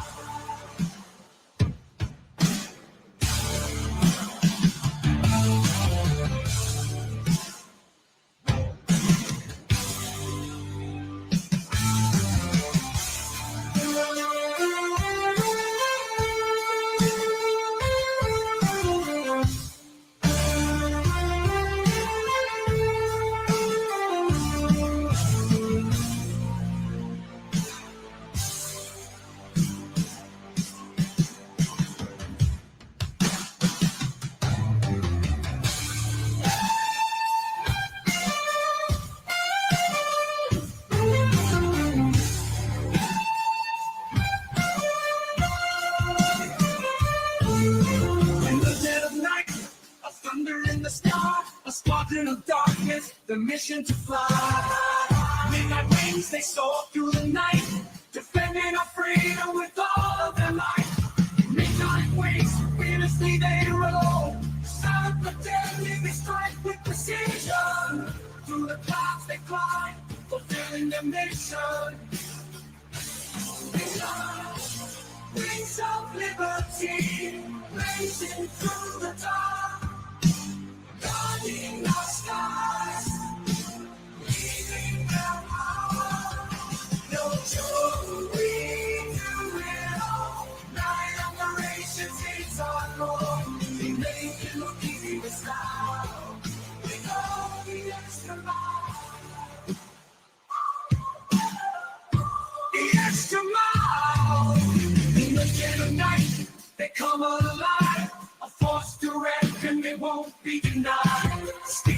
in motion, shadows in the dark, through the smoke and fire, they push ahead. Silent killers, leaving their mark. In the night, they fight with all their might. U.S. tanks shining on the starlight. Through the darkness, the power ignites. They are the night warriors, conquering the fight. No choice, we do it all. Night operations, it's our goal. We make it look easy to stop.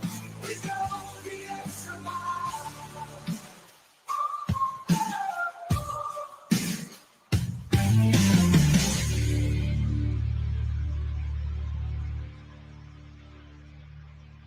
In the dead of the night, when the stars light the sky, we drive through the darkness with our spirits held high. Beneath the canopy of stars, we fight for what's right. Guided by the moonlight, we strike with all our might. We are the hungry warriors, fire burning in our souls. We'll stand together no matter how the battle unfolds. Under the stars, we'll fight till dawn's early light. Our Humvees light the way as we conquer the night.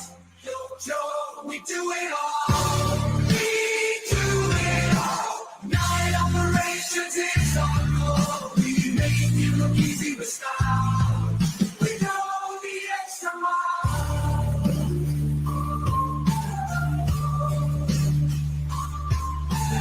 Midnight warriors, fearless and true, united in our mission, we'll see it through. Guns locked and loaded, ready to attack. Silent as the night, we won't hold back. Stepping out of shadows, we move with grace. Navy SEALs, the stars shining on our face. With the Navy SEALs, stars in our eyes. Fighting for justice under the midnight skies. With every step we take, we'll never fall. United we stand, the heroes who answer the call. Yo, Joe, we do it all. We do it all. Night operations is our goal. We make it look easy with style. We go the extra mile.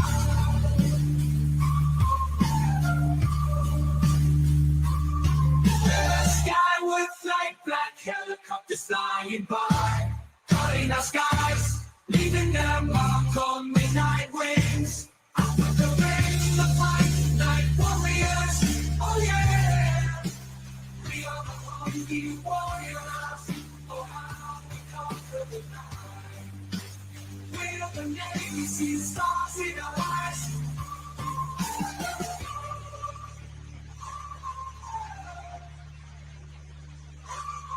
Yo, Joe, we do it all.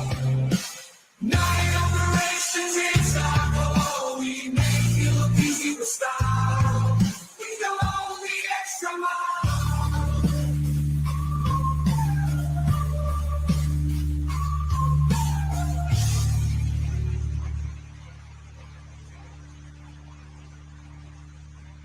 Price of freedom is always eternal vigilance. The fight for freedom is ongoing over the land, over or under the sea, in the air, and even in outer space. Yo, Joe, we do it all.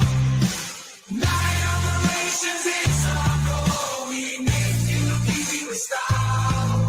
We go the extra mile.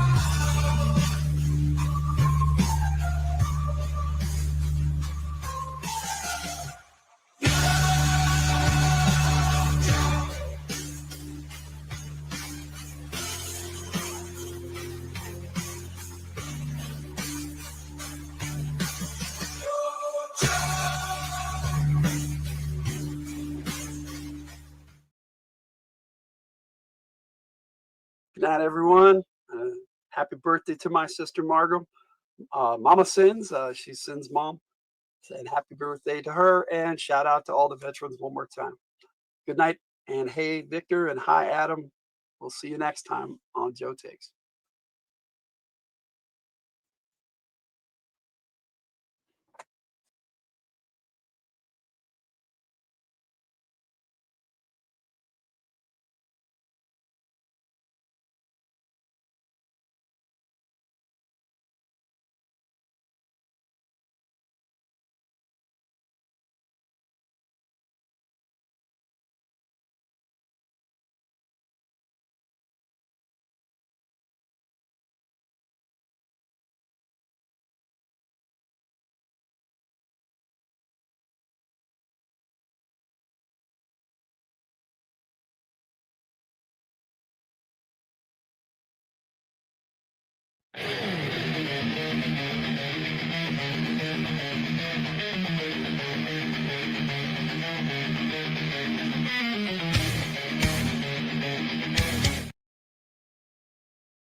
Listen, no, I got a story to tell. A guy named Logan, oh, he's so swell. He's the G.I. Joe gamer.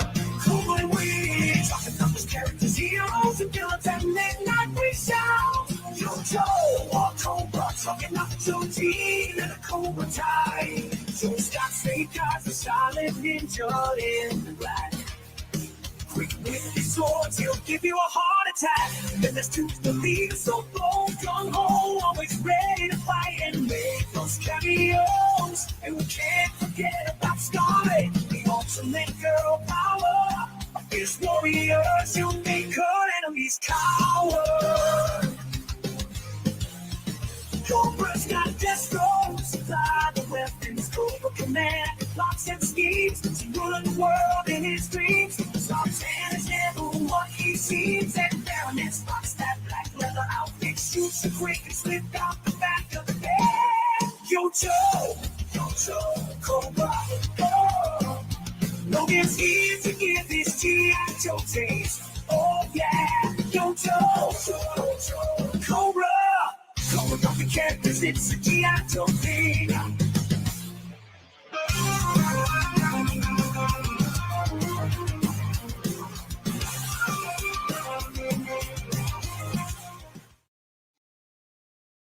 Greetings.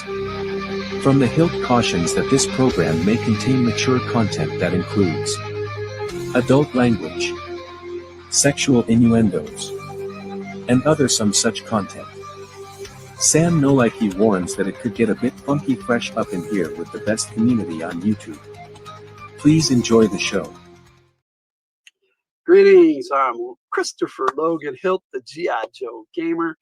Welcome to our last live stream of the year where I'm live and not a game. We do have a game on Monday, so technically that'll be the last live stream, but this is the last one I'm doing for stuff like this. Tonight, we're talking G.I. Joe, and in particular, looks like I got something on my hat for whatever reason, of course. In particular, I am talking Night Force. The hair, wow, weird. Cat must have got on my hat. But G.I. Joe Night Force is one of the least commercialized G.I. Joe sub-teams. And I wanted to do our season finale for Joe Takes on a sub-team. I did that last year, so that was pretty cool. We talked Python Patrol, and then in January, we talked Tiger Force bit.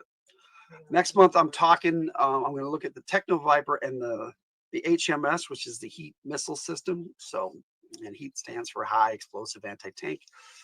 But that's not what that missile system is, so it's kind of weird that they titled it that.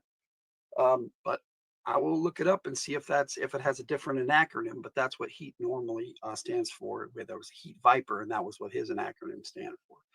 So on that note, we have a lot of G.I. Joe figures to look at. But before I get into that, I want to shout out Spine Ticks Live, which will be tonight at 8 p.m. Pacific. I believe that's 11 Eastern.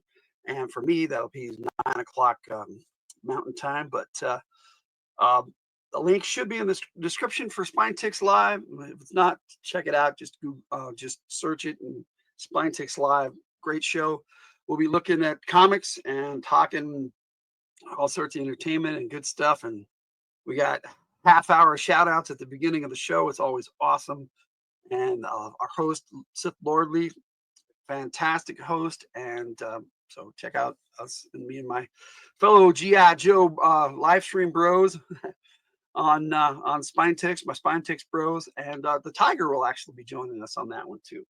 All right, let me get a little bit of music going in the background so we don't have what I like to call infamously dead air.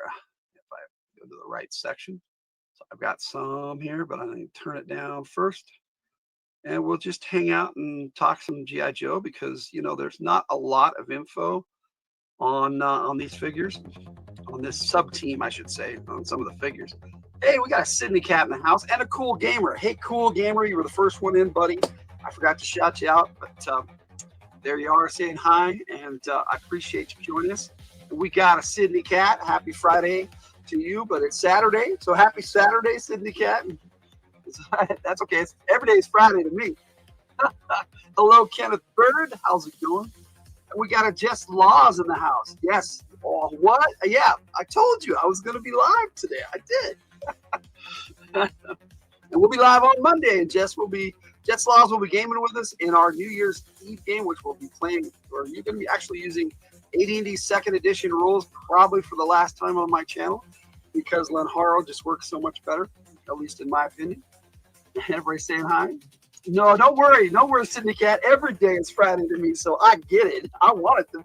I like it on Fridays, but it's Saturday, so Saturdays are for Spine Ticks. Fridays are from the Hill. But I do my Joe Takes on Saturdays. I always have, with a few exceptions. Like I did a Veterans Day special last month. I don't know what's going on with my hat that was on. It did fall on the floor, so I guess it's my fault. Everybody saying hi. Good to see everybody. We're going to start like I normally do by looking at some figures. But after I look at the first figure, I'm going to play a video to give you an idea of some of the characters that I'll be looking at.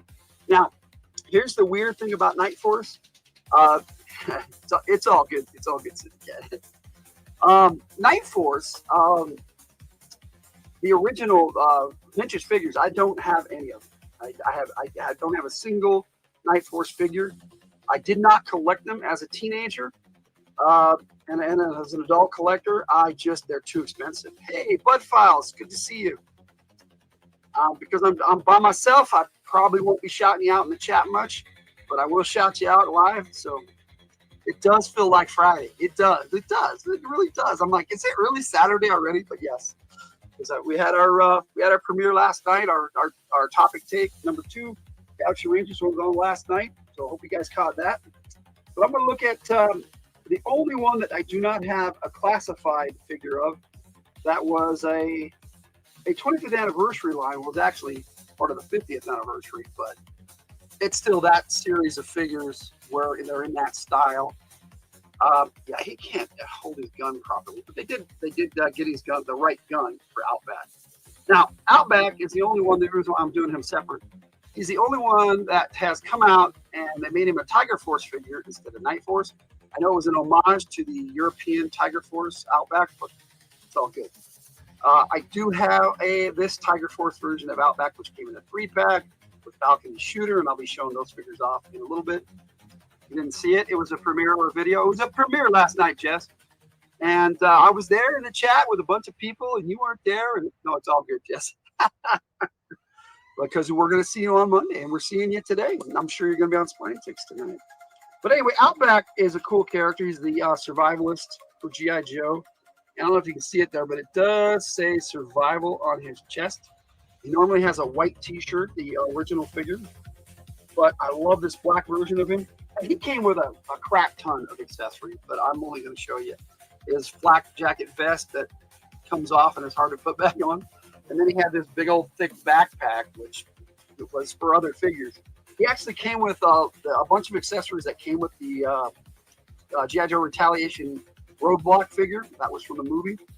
We got a Berdazzle. Hello, Berdazzle. Hi, it's good to see you. I like that the air guitar you did recently. That was cool. It was good to see you doing that again. All right, so let me put him to the side since I got all this extra over here. I got a table set up over here with lots of figures on it. So we'll get into that. But before we do that, I'm going to show you the my file card video for Night Force. I collected all of the file cards that I could find.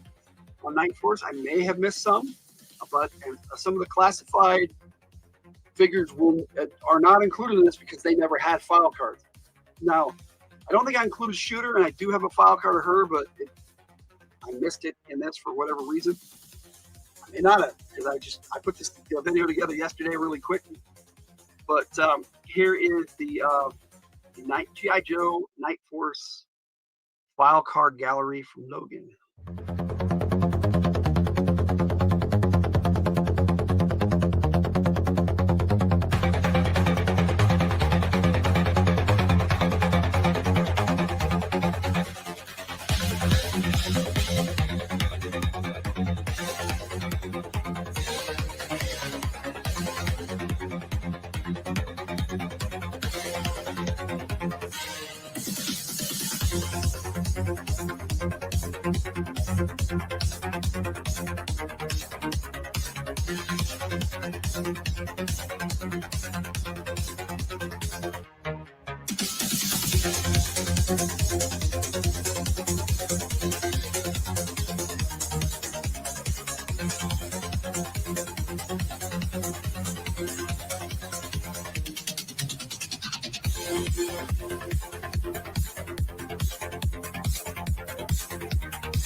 Before I forget, we are live on both channels, From the Hilt and the G.I. Joe Gamer channel. So if you're watching on the G.I. Joe Gamer channel and you want to contribute to the chat, jump on over to From the Hilt. I should have put a link in there, but we had some craziness going on here just a little bit ago at my house, and I think it kind of stressed me out a little bit, but I'm okay now because you guys are here joining me, and I appreciate that.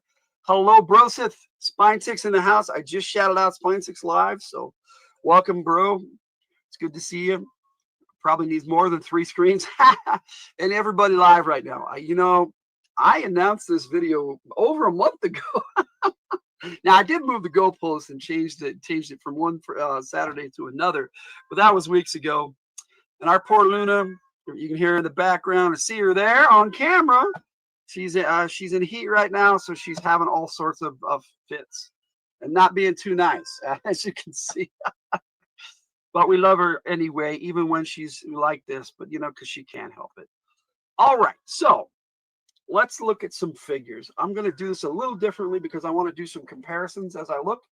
So we're going to start with the box art for the very first classified Night Force figure. This is Big Ben. Now, Big Ben was never in Night Force. He started.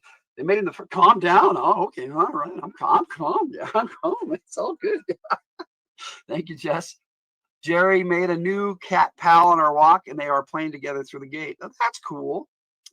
Thank you, Sydney Cat. I appreciate that. I appreciate it. We will. That is the goal. As soon as we can afford it, that is the goal. We will spay her. That is part of the plan. Yes. But here is the box art for David Big Ben Bennett, and he's number 77 in the series.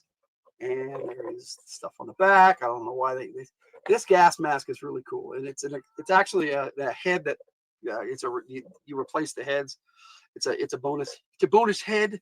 There's the box art on the side, which is really cool for Big Ben. Now, this is one ugly figure, I gotta tell you, but he's supposed to be ugly and mean, so they did a good job on him.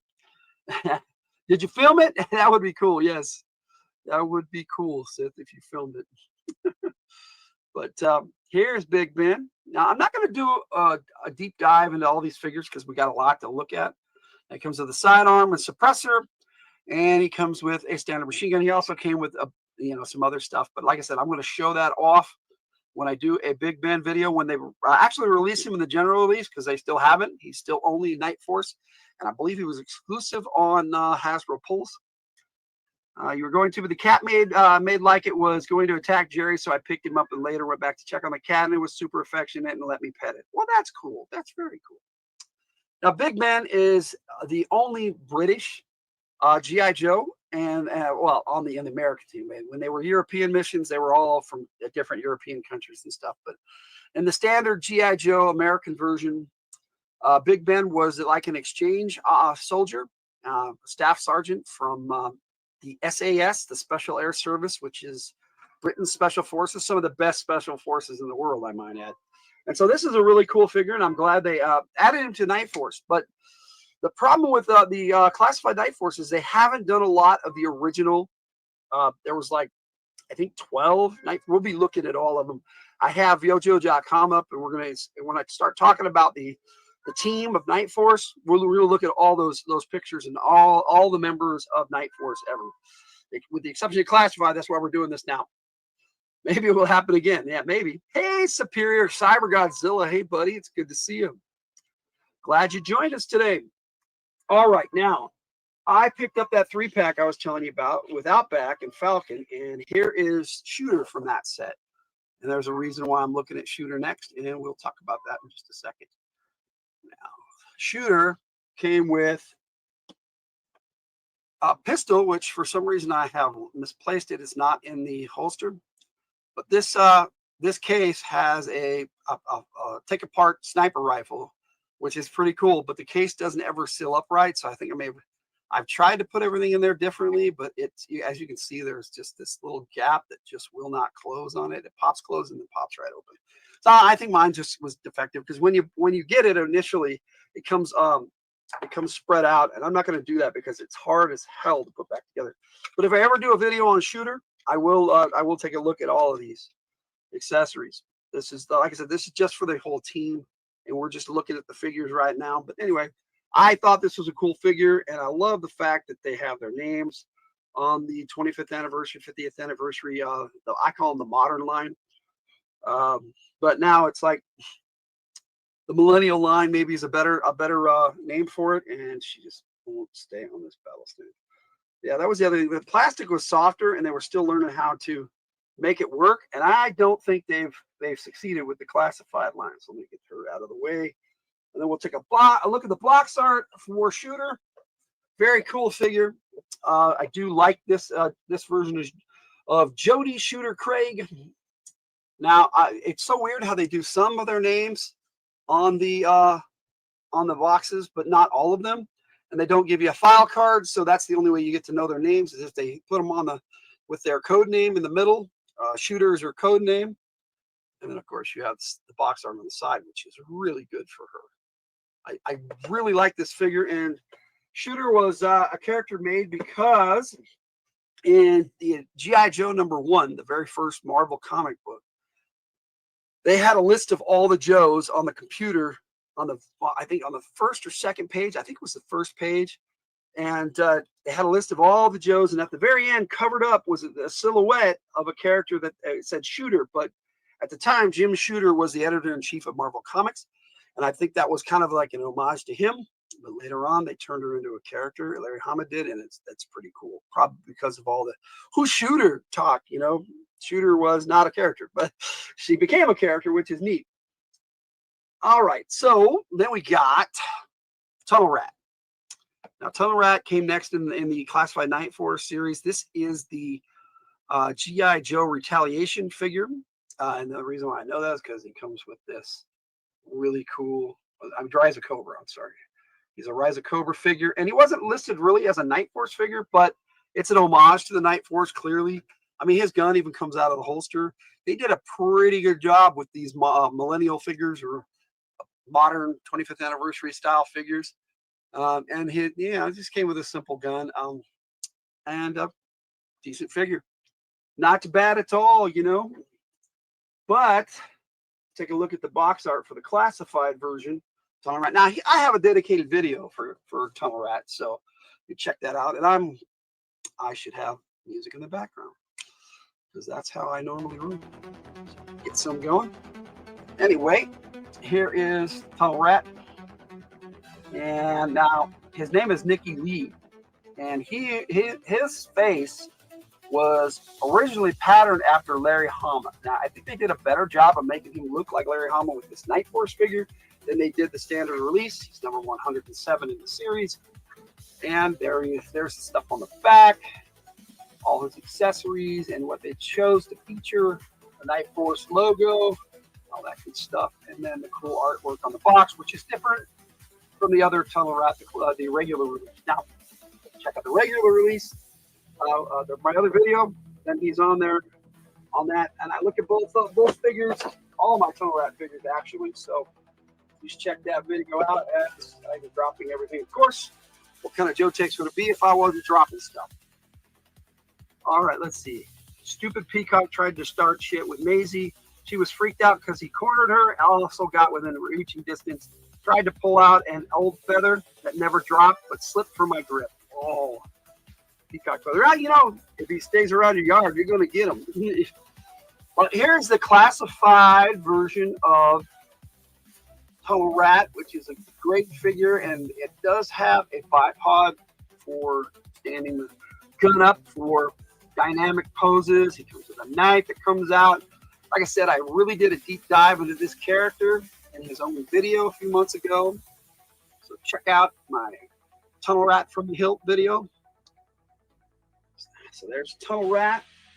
Next, we actually have an all-new character who's exclusive just to Night Force. Let's take a look at the box art for Parth Wolf Spider Varma. Now, the reason why I had to read it is because they don't even have a file card for this character. So it's kind of like, who is this guy? We don't know anything about this guy. Let's see. Animal face-offs. Peacock versus Maisie. Jerry versus Cat. You got that right. Exclusive news report right here on From the Hill. Anyway, he's 109 in the series. He's a very interesting character. He looks a lot like an airborne figure, but he comes with Lieutenant Falcon's loadout, the regular release Falcon, Lieutenant Falcon. And then there's the box art on the side, which is pretty cool. Man, he doesn't look like a spider. No, he doesn't. No, that's just his code name. You know why? Because it's scary. Plus, he has a spider on his shoulder.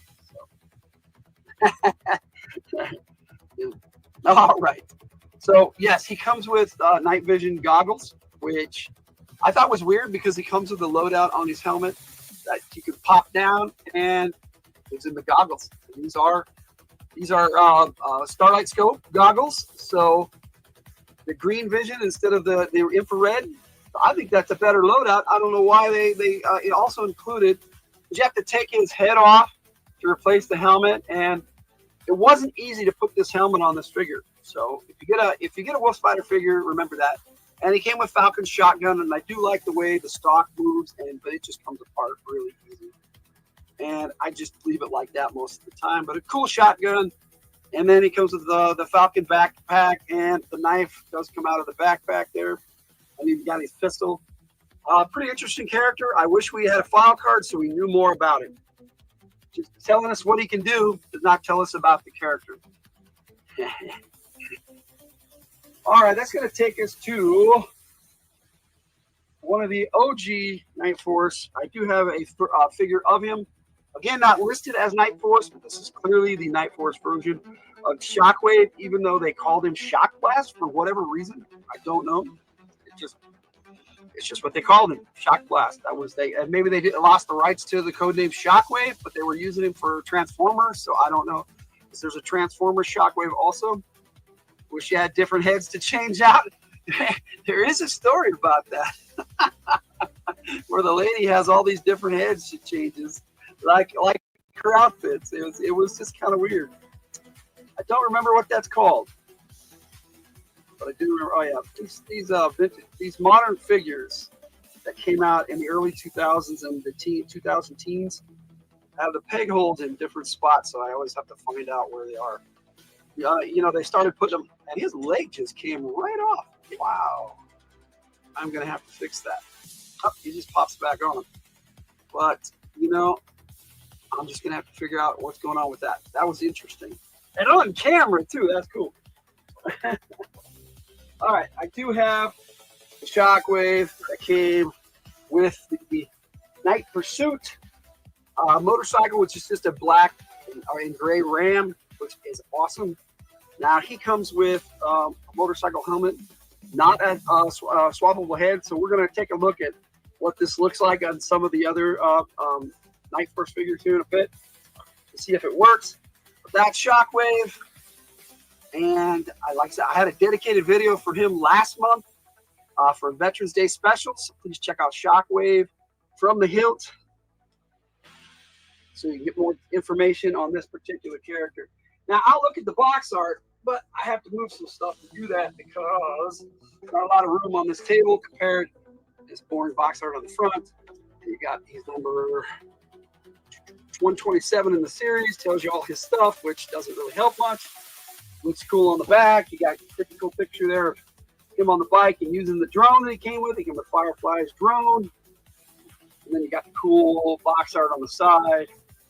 Very cool figure to turn into Night Force, because he was one of the original Night Force characters, which is awesome that they redid him. I wish they would do the rest of them like they did with Tiger Force. They have almost all of the original Tiger Force. Might with Roadblock and Tripwire. That might be all of them, but I think there's a couple that they still need to do. I'll have to check on that, but that's for a Tiger Force update at some point in the future. Now, next up I got a 2-pack recently. I had to wait for this to do this video this week instead of last week, which is what I originally wanted to do. But here is Lieutenant Falcon. Now, this is one I got in a 3-pack years ago. This is my 3 3/4 inch or 4-inch example. Hello, John Toole. Welcome. I hope you do a repack. Yeah, I put them back in, dude. I put them all back in the box. I keep them in the box, and it is a big box, Jess. One of the bigger ones. I think so far the biggest one I got was the Vamp, but I'm betting the biggest one that they put out so far is the Rattler. So that one's coming out this year. That was the HasLab last year, which I had no way I could afford that at this time. So, but anyway, they did a pretty good job on this Night Force Falcon. Right down to a red scarf, which he has a green one, so I don't know why they did it red. Well, it's good to see you. I'm glad you joined us, John Toole. I talk G.I. Joe at least once a month, and lately I've been doing some older ones that I've reissued. I've got 2 more of those coming up. I've got Storm Shadow next Saturday and Beachhead the following Saturday, and I think that's all I'm going to do for those for a while, because I got to figure out how to do the next series, because they were part of Cobra Conversion 7 and what I call G.I. Joe Goldbrook, my first one. So I've got to figure out how to work those into new videos and reissue them. That's something I'll do down the line. So just saying, gee, I thought the bike figure set was great repack of figs. Yes, I agree. I have all 3 of the Ram cycles that were released in the classified line. And I think that's my favorite. I mean, Tiger Force one looks cool, but it's not practical. I mean, it's a target. And the original Green Ram, awesome. How can you not like the original? But this black and gray version, sweet. And I agree, that's awesome. Okay, so let us take a look at the box art for the classified Falcon and Coral, because it came in a 2-pack. They've been doing that a little bit lately with certain figures. And they're number 138 in the line. And there's a picture on the back and a few of their accessories that they decided to include that I'll take a look at a couple of them. Yeah, I got them both over there. So, and there is the side art of the box, and that smirk on Falcon's face is hilarious. You get a better look at it. All right, there's the box. So we'll take a look at Falcon and some of his accessories, because he came with a lot. And I have not done a dedicated video for Falcon yet, but I do intend to, because I do have the original release of that. And I do have the vintage Falcons, so I like to have all three before I do a dedicated video from the hilt joke take. But here is the classified version of the Night Force Falcon, which I thought was fantastic. Gym just closed and I'm running out in the parking lot. It sucks because I'm running. Well, you're getting a workout though, aren't you? That sucks. It does suck. Sorry to hear that, buddy. Okay, so I do like this figure. I do like the fact that they made his face look cooler than the regular release Falcon, which I don't know what they were going for with that one, but there is. This is a better looking figure, and the beret does come off. And I understand why it's a black beret for Night Force, but he normally has a green beret because he is a green beret. And this particular figure, he does have the green scarf, which I like. That was a nice touch. And of course, he's got a sidearm, and he does come with a combat knife, but he puts his in his backpack. So I'll take a quick look at it. Because I don't, like I said, I haven't done a dedicated video of this guy. You're helping pass the time, brother. Oh, you're welcome. And I'm glad you joined us, because anybody who loves G.I. Joe, I love talking about G.I. Joe for. And I like talking about G.I. Joe for me. Now, he did come with two of these flashlights for some reason. There were, and one of them might be for Coral, but they don't have a place on Coral to put one, but they have a spot right here behind his arm. If I can get his arm just enough. There it is. There's a loop on his belt to put the flashlight, but it's a pain in the butt to get through there, so I'll probably never take it out of there. Even when I put him back in the box, I just leave him in there. Now, he came with a big machine gun, which is pretty cool. And this clip, this box clip does come off, this box magazine. And the clip is actually inside the magazine. People call him clip, and it's hard to get out of that mode. If you have to watch game on Monday, the whole 8 hours. Well, he said he would be there, so hopefully he'll be there at least a little bit.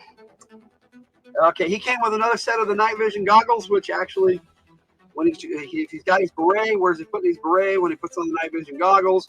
Or if he swaps out to the motorcycle helmet, the Steel Brigade helmet in Night Force colors, looks good when they're on the motorbike. I do have it on my On Joe tapes, where I'm going to show in a little bit. We'll show off these figures before I start talking about the vintage. And there is his night vision goggles. And he also came with this big old grenade launcher, which I think is badass. And my poor cat. And there we go. That's what's going on in the background. So that's Lieutenant Falcon, and I call him Captain Falcon, and I will get into, when I talk about the team a bit, why I call him Captain Falcon, because I think at this point he should have got a promotion, but I'll talk more about it in a bit. As we take a look at Coral, who did not come with as many accessories. This is basically a Scarlet figure with a brand new head sculpt and different colors, which they did originally for Action Force. Coral was an Action Force figure, not a Coral. It's Coral, Q-U-A-R-R-E-L, like a fight, Coral. Or they used to call crossbow bolts corals as well. Stop by and say hello to you and make a joke to make you smile, Jess. That always helps, Sid. Sid actually played in the original New Year's game, so hopefully you'll be checking that out. Now, this crossbow from that Scarlet came with for the retro line was awesome, and this is what this figure is based off of. Even has the same loadout with all these little bolts that come out of her pouch right here.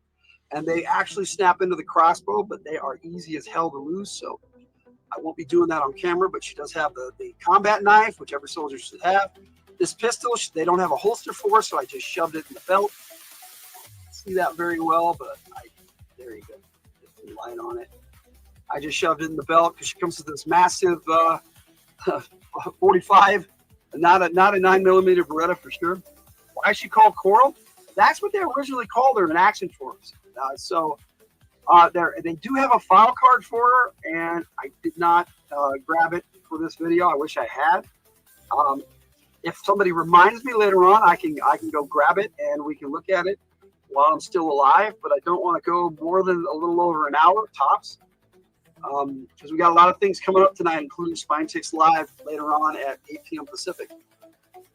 And she came with an M16, which is awesome. Full loadout. The magazine comes out, pops back in. She's got the 45. She's got the combat knife, the M16. Very cool character. And she actually looks pretty cool. And I don't know if I'll ever do a dedicated video for her. That's why I wanted to show off all her accessories.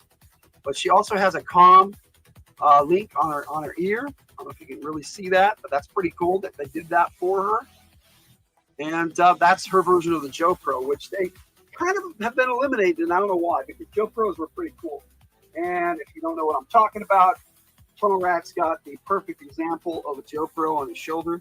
It's a little communication device, varies colors. Night Force uses the red in there instead of the blue. Most figures use the blue. And let me see, Jess says there is something I read that may help her chill. I was trying to find something for, it's catnip actually helps him chill. But we're not getting that till Monday, unfortunately. She might be done by then, so we I don't know. We will stay, but a joke might help Lowell. But yeah, any advice you give there, Jess, is cool too. She was trying, didn't do this because it was a little weird, so I'll put it in Discord. No worries, thanks, I appreciate that.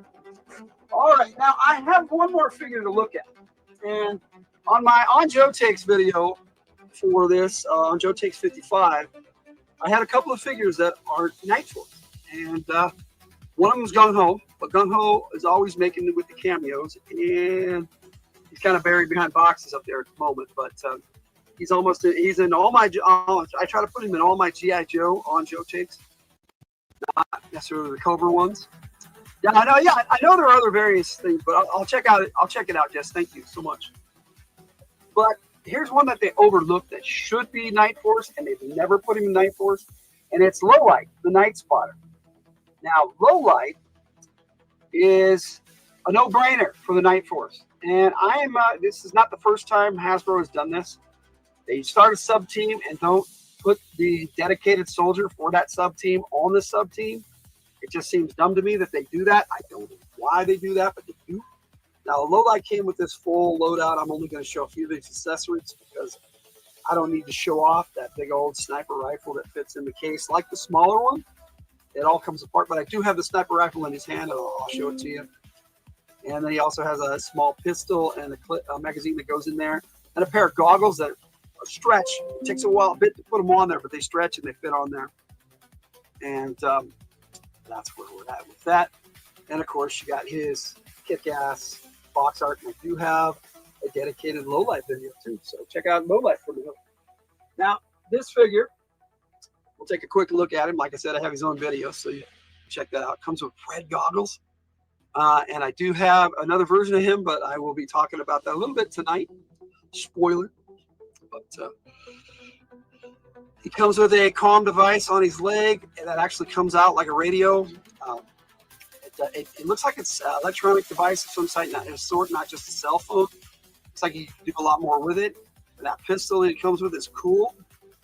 And those goggles, just, man, they look so cool. And I think he should be on Night Force, and isn't. It never was put in Night Force, but that's why I have him in this video, and that's why he's on Joe Takes. Because in my head canon, he's Night Force. He's the reason they have Night Force. So it seems like kind of dumb that they didn't put him on the team. All right. So before we get looking at the vintage stuff, which I'm going to go straight to yojo.com and we'll check all that stuff out for you. But before we do that, I'm going to play this video that has my On Joe Takes 55, which has all of these figures loaded out again with Gung Ho and Lowlight in the video. So let me see if I can present this video. And there it is. Here you go. And I'll be here to talk over it. You get to hear this song again later because I have a full music video for it. how funny can we get this thing? He's talking over me, he's talking over this video, talking over. But like I said, I give a better view of all these figures in this video. Falcon leads with a steady hand, a green beret backed by fearless band. Shockwave's ready. That would be funny, son. SWAT specialist, his courage devoted through the jungle, the city, the desolate plains. Night Force rise to break Cobra's chains.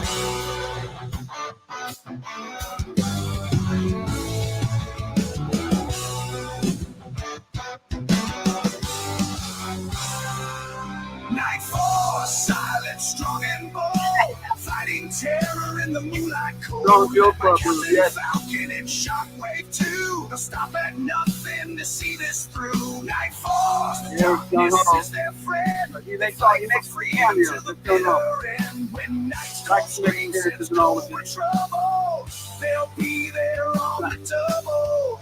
Night Force under cover of the night, making Cobra's evil take flight. Yo!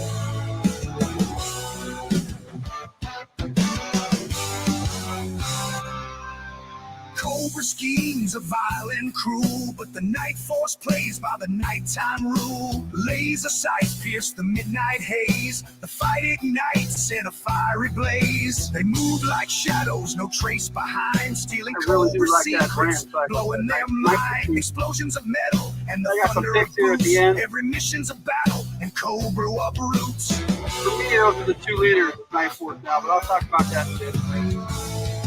Falcon and Shockwave. Night Force, silent, strong and bold. Hey, like I said, I'll play a full music video for it at the end.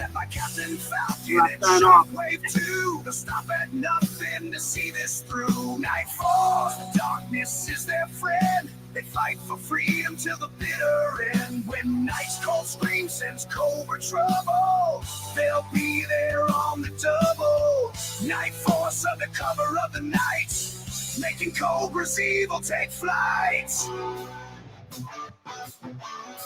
Yo!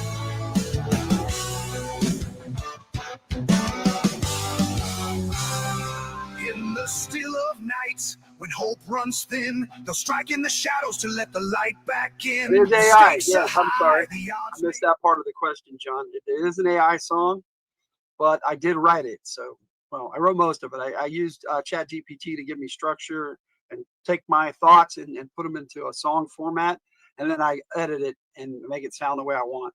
And then I use Suno.com, which creates some great songs. So I'll remove that. And my poor cat is trying to get out, but she really shouldn't. Now, I don't know. See, now this helmet fits on Shockwave pretty good. And we get him over here. I'll take this hat is really easy to lose on my floor, so I'll take it off first. His regular hat, but the helmet just slides right on there, really cool. And he looks badass with the helmet on. Fantastica. Thank you. I appreciate that. Let's hat back on so I don't lose it. Now, we'll try low light first.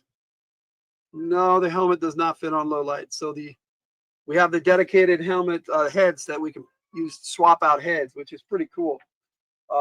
This version, we have one for ladies and one for guys. So two different sizes came with that Falcon and Coral pack, which is kind of cool. So it does not fit on low light. So let's okay, well, I can't try out Wolf Spider because I'd have to take his helmet off. Not happening. But it looks like it's going to fit on Tunnel Rat. That is my guess, is that it'll fit. And there it goes. Slides right over his head. Pretty cool. So he can ride the motorcycle with the helmet. All right. So low light. Tunnel Rat is in. Low light is not. I'm sorry. Now this helmet looks like it'd be too big for her. Not. And so we'd have to swap her head out with the helmet with the female head, because her ponytail prevents it in the back. She's got this ponytail, prevents the helmet from going on. Now she does have different hair sculpt, so the other hair sculpt might work. I don't know. I don't like that hair sculpt though, and I know, but it's not going to fit on Big Ben. So just Tunnel Rat and Shockwave. But we tried. We tried. All right. So I'm going to put that back with Shockwave, and now let's take a small look at as quick as we can here. Let me share my screen, and I will pop off here so you can hear me, but not see me. So we'll take a quick look at this and who the original team members were. You had Crazy Legs, and so that's Crazy Legs was originally like a red color, red and gray. So this Night Force one would look pretty cool. Now some of them look cooler, but I already had every figure at this time. And this, like I said, this Night Force Falcon, the homage to him, the new one, the classified line looks pretty close. So there's Falcon, and this is your original team right here. Your original 6, and then they had 6 more the next year, so they actually had 12. And when I'm looking at this, I can't really see what's in the chat. It's Tunnel Rat in Night Force. Yeah, I was just showing him. This is Tunnel Rat. He's the Night Force Tunnel Rat. What are you talking about? What you talking about, Jess? This is the Night Force Tunnel Rat. Yes, ma'am. Lowlight and Gung Ho are the ones who are not Night Force.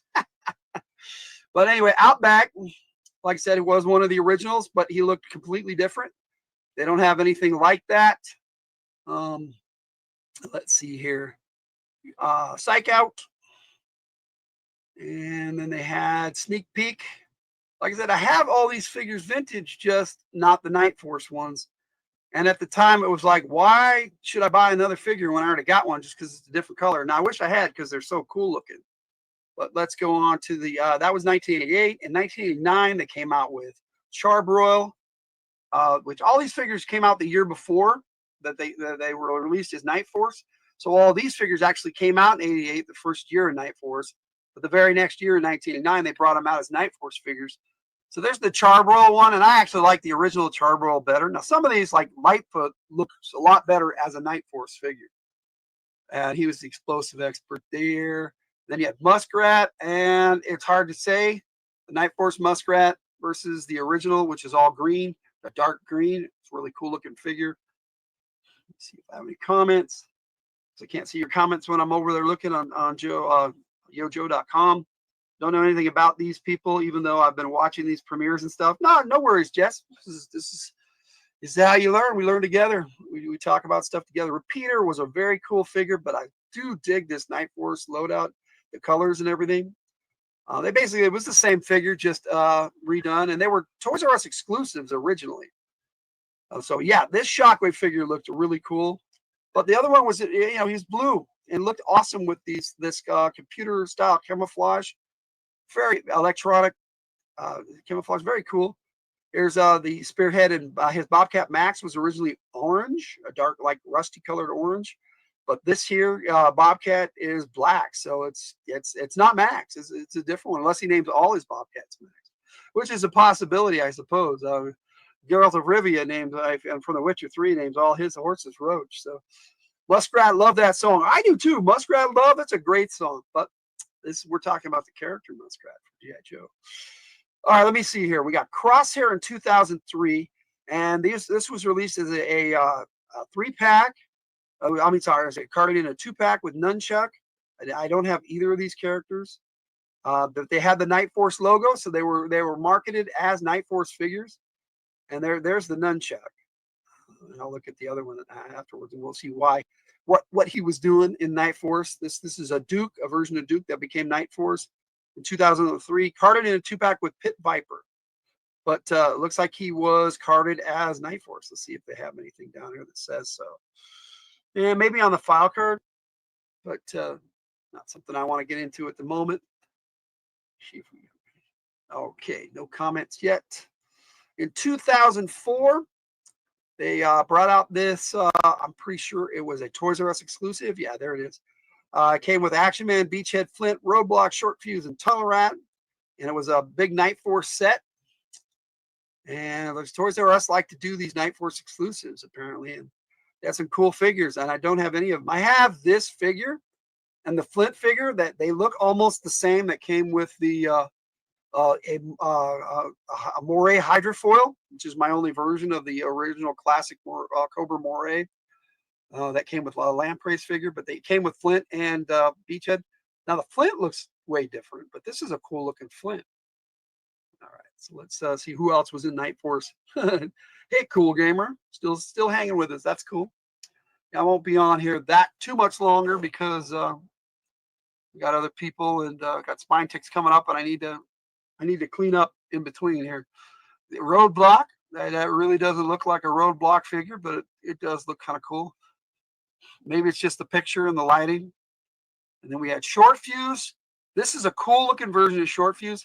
Of the original 13, Short Fuse was the only one I ever had in the vintage line. And I would love to see a classified version of Short Fuse. And I would love to take a look at that character. Now, speaking of G.I. Joe short takes, what I do is I take a vintage figure and say, hey, this should be a classified, another version of Tunnel Rat here. And I was going to do Law and Order, but apparently Muskrat and Tunnel Rat should make a baby. I don't know. Hey, cool gamer. But apparently they are bringing a Law and Order figure out this year. So I decided to wait to do a Law and Order video until the classified version comes out and just do a dedicated video for Law and Order, because I have the file card, I have the vintage figure. So that should be pretty cool. Now, I'll be taking a look instead at Grand Slam and the Howl from the very first year of G.I. Joe, even though I have the 1983, not 1982 version of Grand Slam. Now, they had Grunt here. Now, this was released as part of the 20th series of figures, carded in a 2-pack with Gung Ho as part of Valor versus Venom. And apparently they had listed him as Night Force. And so there's the Gung Ho. And wow, that's a different looking Gung Ho for sure. But that's pretty cool. Don't have that one. Don't have any of these except for just the ones I showed you.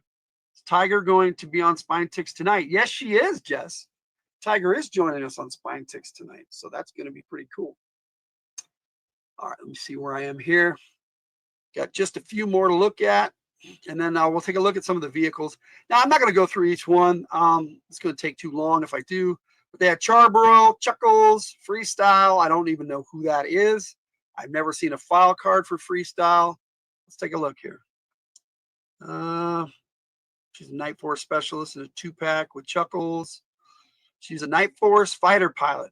Well, that's nice that they brought out a fighter pilot. Let's check out her file card real quick. Jocelyn de la Vega.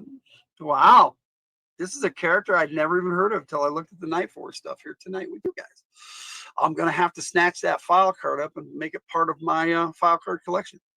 We Hit and Run there, which I like Hit and Run. He's a cool character. Lady J, Muskrat. Now they had and I meant to show you guys, there was a 3-pack that was technically Night Force in 1997 that came with Lady J and Snake Eyes. Can't remember the other character. I think it was a Storm Shadow, and that was technically, she was all in black, so she was already Night Force technically, but they don't show her here because that was a Night Ops pack, not Night Force. Okay, we've got Alicia's World of Pets in the house. Hey, Alicia, it's good to see you.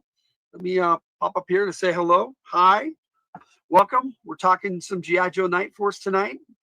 Ray went to sleep because he went to work super. Yeah, no worries. Everybody saying hello. What time does Spine Tips go live tonight? Well, it depends on where you're at, cool gamer. If you are on the East Coast, that would be 11 o'clock tonight, 11 p.m. If you are Central Time, that'd be 10. Mountain is 9, and Pacific Time is 8 o'clock. So it depends on where you're at. Yeah, 11 p.m. Eastern. So everybody saying hello to Alicia and back and forth. You got to get these Discord folks into the YouTube chat. Most of them are in here, John. Hello. Yes. Hello, Alicia. Thanks for joining us. Appreciate you being here. All right. So I got a few more of these to look at real quick. So I'll bring them back up on the bigger screen so you can see them. That's Psych Out, who was already a member, Repeater, Spearheaded. And then they added Steeler, which is kind of cool. Steeler originally was one of the Year One, Team One Joes from 1982. He came with the Mobat tank originally. Then you have another Crazy Legs and another Falcon in 2014. And I think these were G.I. Joe. This was a convention exclusive where they parachuted the figures down and people could just go get them, which is kind of cool. And let me see if I remember right. That's what I heard. They do that every once in a while. And then the Falcon here was part of the G.I. Joe Collectors Club. Yes, Collectors Club Figures Subscription Service Volume 2. And he shipped with Cesspool. That's interesting. Cesspool was not that very interesting of a character. Spearhead and Max again, as part of the international line. And I'll check the chat before I jump into the vehicles. You have a good thing going. You need more folks in here chatting, giving you interaction. And you know what, John? This is pretty lively tonight, and I appreciate that. And I agree. The more the merrier, as far as I'm concerned. Spinetix must love this. He might. He's here tonight, so I don't know if he's still with us or because he's technically watching 2 other shows too. Need a refresh? It's just showing me, man. Hey, no worries, buddy. No worries. I have to do that all the time. Refresh the YouTube because it lags behind. But they came out in '88 with some vehicles, in '89, and then they brought some out later. They had the Night Blaster, which was a remake of a Cobra Maggot. A Cobra Maggot is what they called it. The Cobra Maggot was kind of a blue-gray, very cool-looking vehicle, and they brought it out again the very next year for Night Force. And then they had a Sergeant Slaughter's Triple T. They called it a Night Raider. And let me see what the year we got. A Night Shade, which is a different version of the Shark, which originally came with Deep Six. Then they had a Night Storm, which is a version of the Persuader, which came out in 1987 with Backstop. And these ones usually didn't come with in these sub teams. They usually didn't come with figures back in the day. And this was a Night Force version of the Killer Whale. They called it the Night Striker. I wanted this one really bad, and the Night Boomer, which is another version of the Sky Striker, because I never had those. And whenever I had the money at the time, I didn't have them at Toys R Us. Okay, Jess is saying, why is it called a maggot? Because it sounds gross. It's a Cobra thing. So I don't know. The driver's name was Worms, so you figure it out. Maggot and Worms. Yes. Yes, he was watching my live stream at the Christmas Light Carriage ride in Carnival. Yes, Spinetix is awesome. If you support him, he supports you. So yes, and he'll be hosting Spinetix live tonight, and my wife, the Tiger, and I will be on there as panelists. So please join us. Link in the description. All right, for the 1989 loadout for the Night Force, you have the Night Boomer, which it's nice that they later on gave you a dedicated pilot for Night Force, which I didn't know about. Freestyle. This is another version of the Moray, the Night Ray, which is really cool. I wish I'd have gotten that one. And this one, I wanted this. I missed it by about a week at Toys R Us. They had it.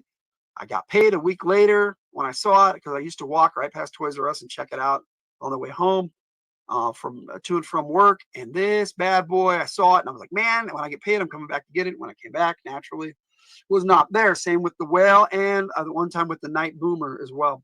Now, later on in 2004, for part of Valor versus Venom, they came out with the Night Force Grizzly, which for some reason the picture doesn't want to load up on this one. Oh, there it goes. Finally, it just took it. I was being impatient, and it still doesn't look like it wants to load. So I'll go back. And anyway, the Patriot Grizzly is the best tank they ever put out for G.I. Joe, and that's the Night Force version of it. There's Sith saying hi. And Alicia, that sounds cool. Yes, Tiger, I've known you all since I started, just missing Bert. Yeah, well, I haven't seen him in a while, so I don't know what's going on with Bert. We got people shooting off huge, loud fireworks. Can't stand it. There were Christmas Eve too. Yeah, they do that in my area too, Jess. Thanks for watching Spinetix. Yeah, like I said, Spinetix is a cool dude. All right, let's see here. He's my bro. We've got a lot of these don't want to. Okay, this is a little ATV. It looks a lot like the Ferret, but it is not a Ferret. This is a covered ops ATV, and it could be a Ferret body with a bunch of new stuff on it. They used to do that too, and they brought out the Night Boomer again. And I believe these were convention exclusives, all of these. And there is the Night Force Flak, and it looks like it was carded with Steeler. That's kind of cool. The G.I. Joe Collectors Club. Ooh, even better. Sweet. So, it's a possibility we can still get those. But that's the vintage Night Force. So I'm going to come back up on the screen here. Put some music back on as we finish up this video. Just got a bit more to talk about on the way I see Night Force in my head canon. And I hope you guys, this has been informative to you, and hope you've enjoyed the video. As far as I'm concerned, all G.I. Joe at one point or another can be on the Night Force. The Night Force G.I. Joe does Night Force ops. That's part of their, all special forces do Night Force, night ops. So it's kind of interesting that they made a dedicated sub-team to it. Yeah, that's what she said. He was sleeping. No biggie. He works really hard. Well, when he's at work a lot. Let's just put it that. No, Ray's a bro, man. He's going to be gaming with us on Monday. So maybe he might be there. He might not. He hasn't decided yet. So in Night Force, I have over time promoted Falcon to captain and made him the dedicated leader of Night Force. And Shockwave, so that's why I call him Captain Falcon in the song, because he is the team leader. And then Shockwave, if I can get him off this bike real quick, Shockwave would be your Night Force platoon sergeant. Now, the reason why is instead of Lowlight is because, well, technically Lowlight is only a staff sergeant, and they had at some point promoted this E4. Originally, it was E4. They promoted him later on to an E7. So he is a sergeant first class, and I think he actually fits that mold of platoon sergeant better than Lowlight. Lowlight's more of a loader sniper type, but these are your door kickers right here. Both of them are. That's what it says on the file cards. They're door kickers. So if you want to check out their file cards, they're all in that video from the whole original team, plus as many as I could find. Definitely won't have freestyle on there because I didn't know about that character. I wish I had. Whatever that is. Notifications while I'm live. It happens all the time. And so the way I see Night Forces, they're the dedicated team leaders. They're part of Charlie Company, which would be your naval ops to drop them to anywhere in the world, which is pretty cool. I think that G.I. Joe is that mobile and can be worldwide within hours, really. Between their space shuttle and their aircraft carrier, G.I. Joe can pretty much be anywhere in the world, and they have jets and all sorts of cool stuff. The bases all over the place. Actually, it's really cool. See, he was just asleep, but I'll try to wake him later. Where are you at? Well, yeah, it's at the top of the hour, so I need to wrap this up a bit. But in my head canon, Night Force is basically the dedicated night ops team, and when they have a night ops, call him Falcon, Shockwave, they call their team together. That's why the classified line is all different figures, with the exception of Tunnel Rat, Shockwave, and Falcon. They're all new guys for Night Force, and I think that's the way Night Force should always be. A rotating team of just whatever specialists they need, put them in Night Force gear, send them on the mission. As far as media, I couldn't find a comic book or cartoon, maybe commercials. I didn't really see any with the Night Force. They didn't talk about it. They didn't make a comic, or they didn't make a cartoon. It fell in that gap in 1988, 1989. Weird question. I got Miniverse thing as a gift. It comes in a ball and has ingredients to make Lord of the Rings sword mold, sword hilt, liquid vinyl. So what's the question?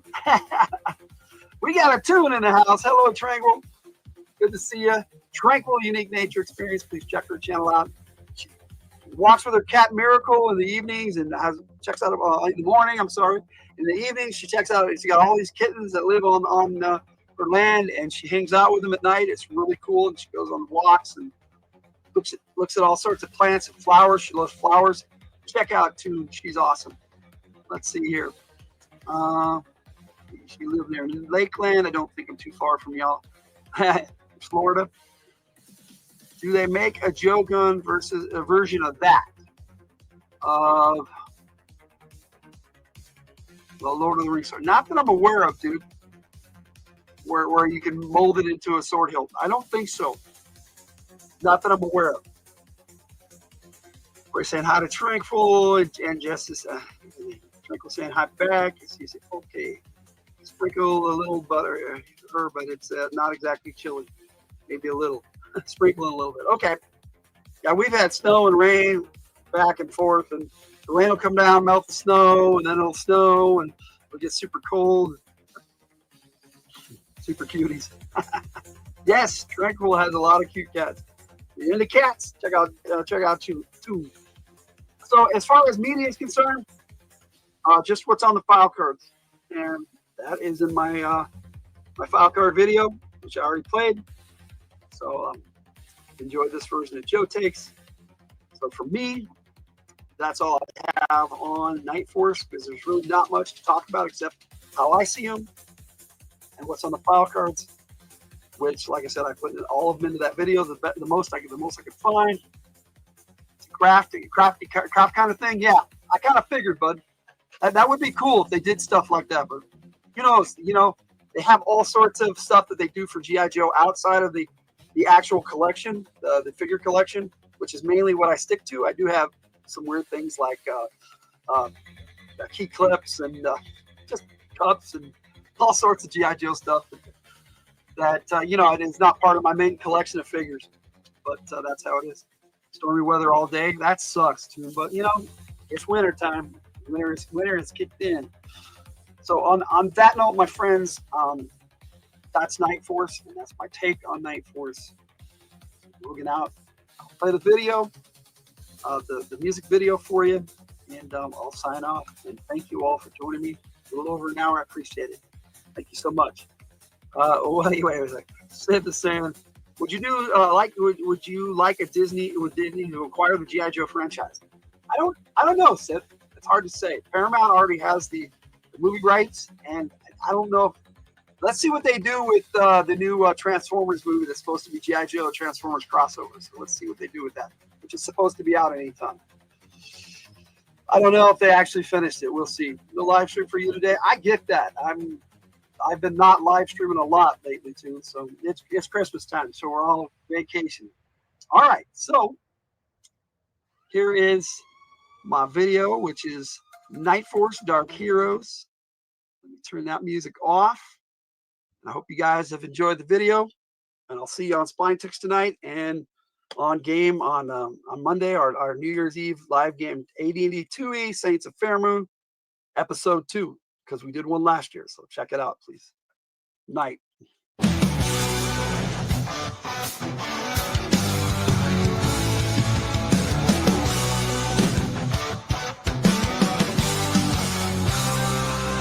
the dead of night, when the world's asleep, a shadow moves where the darkness creeps. Captain Falcon leads with a steady hand, a green beret backed by fearless band. Shockwave's ready, locked and loaded. SWAT specialist, his courage devoted. Through the jungle, the city, the desolate plains, Night Force rides to break Cobra's chains.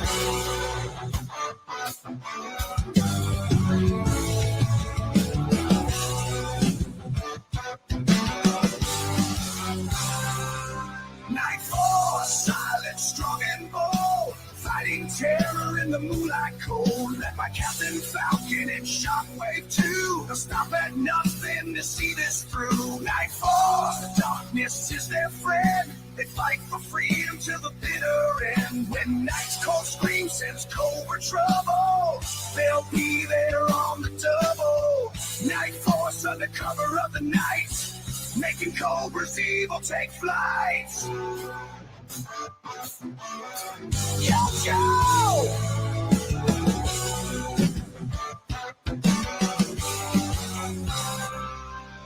Cobra schemes are vile and cruel, but the Night Force plays by the nighttime rule. Laser sights pierce the midnight haze, the fight ignites in a fiery blaze. They move like shadows, no trace behind, stealing Cobra's secrets, blowing their mind. Explosions of metal and the thunder of boots, every mission's a battle and Cobra uproots.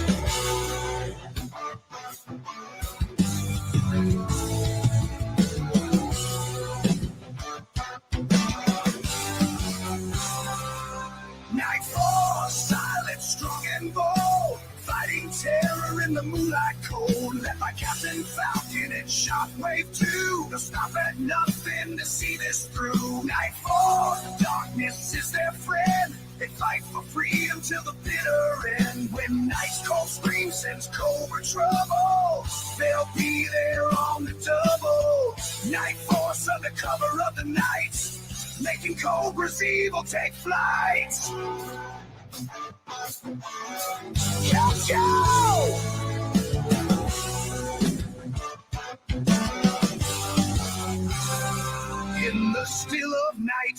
hope runs thin, they'll strike in the shadows to let the light back in. The stakes are high, the odds may fall, but freedom's fight is worth it all.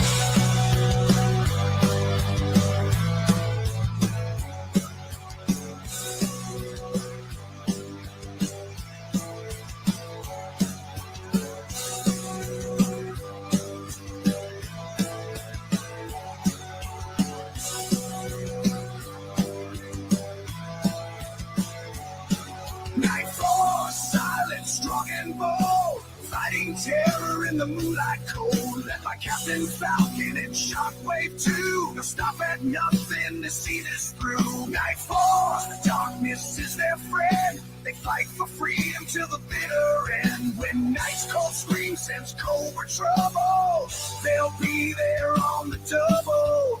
Night Force under cover of the night, making Cobra's evil take flight. Yo, Joe!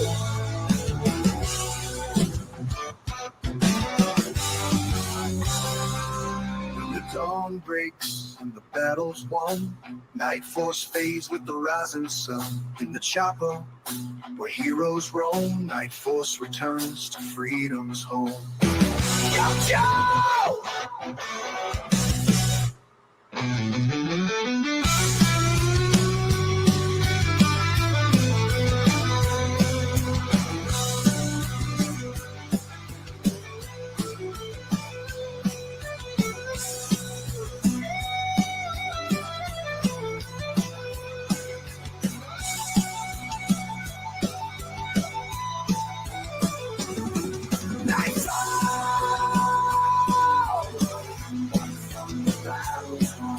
Night Force fades with the rising sun. In the chopper where heroes roam, Night Force returns to freedom's home. Yo, Joe!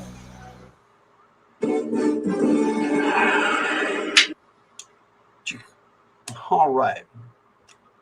Let's just make sure that's the end of it, but I'm pretty sure it was. Let's stop the screen and go over and make sure I'm turning that off. All right, let's get some tunes on so we can chat a bit. Got a couple in here I can play, but I'm gonna play this one. I like it better. All right, well, while I watched that, I noticed that on the Tunnel Rat video, I didn't include the On Joe Take, so we'll play that a little bit here in a bit. I just enjoy Night Force. I like it a lot. It's going to be featured. The entire team is going to be featured in my upcoming G.I. Joe Lady Bloodright movie that will premiere in September. I hope, if I can get it done. It's going to be in 12 parts that will play starting 2 weeks from now with my Joe Take right here on the G.I. Joe Gamer channel. The premiere of the movie will be on From the Hilt, and then later on I'll upload it here to the G.I. Joe Gamer channel. Each part will be here first on the G.I. Joe Gamer channel with each Joe Take this summer. Now, starting in July, Joe Takes is going to be weekly. So after the Jinx video, there's going to be one the following week, and all the way through the end of August. And then the first week of August on Logan's Overwatch, I will play the finale. I should have everything done by then. I've got to start primary filming next week. The script is almost done. I just have to write the finale. So the preamble and the 10 Joe Take parts are written.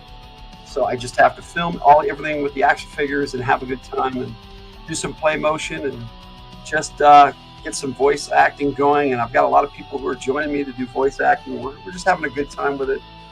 And then once I turn it into a movie, though, I'm going to add special effects and all sorts of things and make it look like an actual movie and play it seamlessly without the little extra cards and all that stuff that's going to be on each individual video. Now, I'm not sure if I'm ever going to put out each individual video. I may or may not do that. I think I'm just going to stick with the movie. Unless I get requests to do that. Because like the preamble is already out. It came out last month on the Vipra Joe Take. So that is done, except for I'm going to add, like I said, I'm going to fix the music and add, it'll be in post-production is what they call it. when we'll finish it up, and I'll put it all together, integrate it, all 12 parts into one major full-length feature film. So should be fun. So it's just going to be action figures. We're going to be playing with action figures and doing voices, and I've got a really good script written. Just like I said, I just have to finish that finale, which will be the biggest part, or naturally it should be. I got to wrap everything up and all the storylines and everything. Having fun with it, and so Jinx, we'll kick it off here in 2 weeks. I really got a lot of filming I've got to do. I will definitely have her part done by the end of next week, so I'll have it ready to go beforehand. Not like the last minute like I did last time. Bless you, Tiger. She's sneezing in the background. But Thank you. we've got some cool stuff coming up on the G.I. Joe Gamer channel. Every Wednesday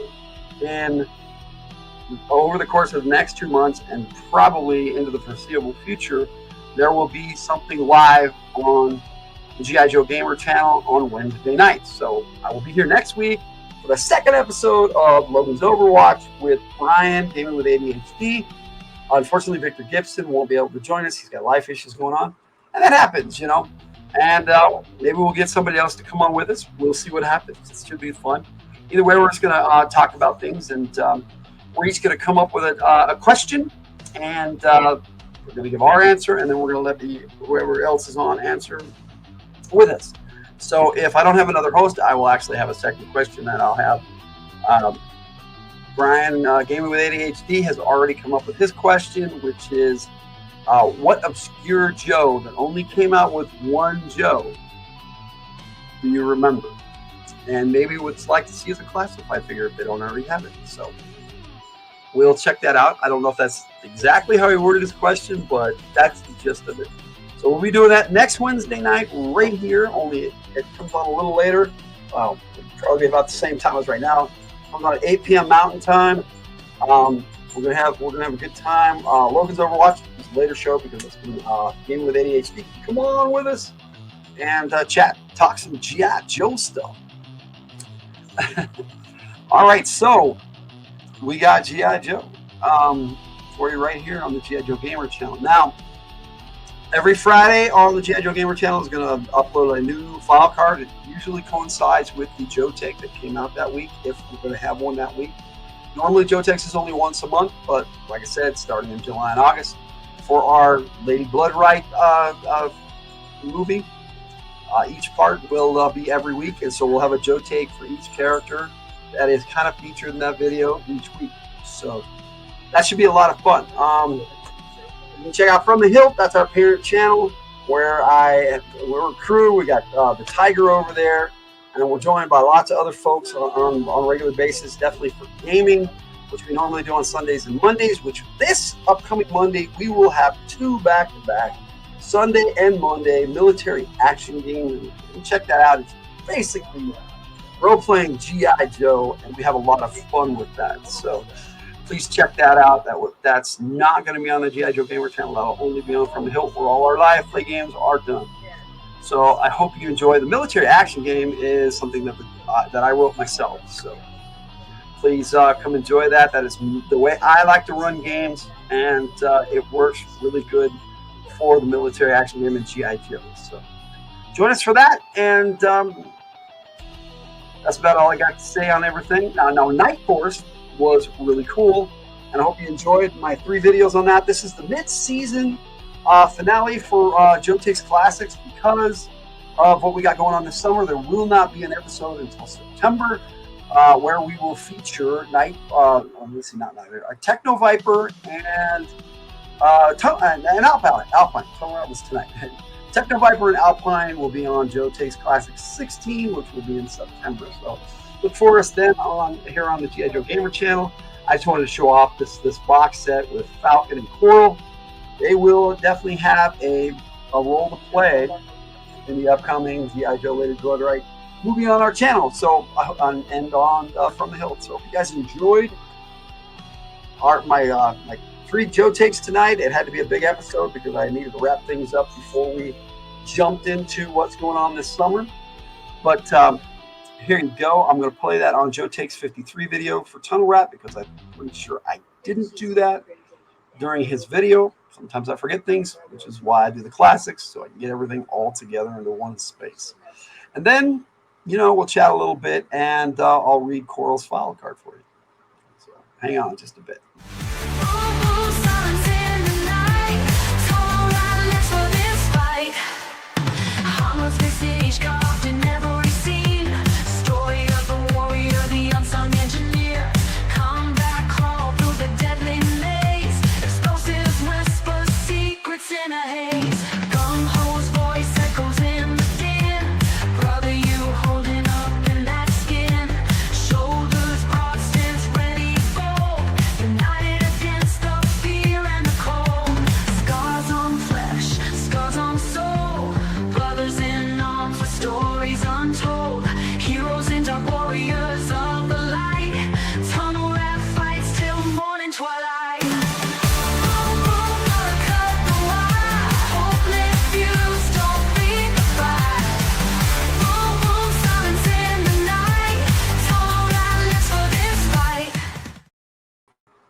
Tunnel Rat list for this fight.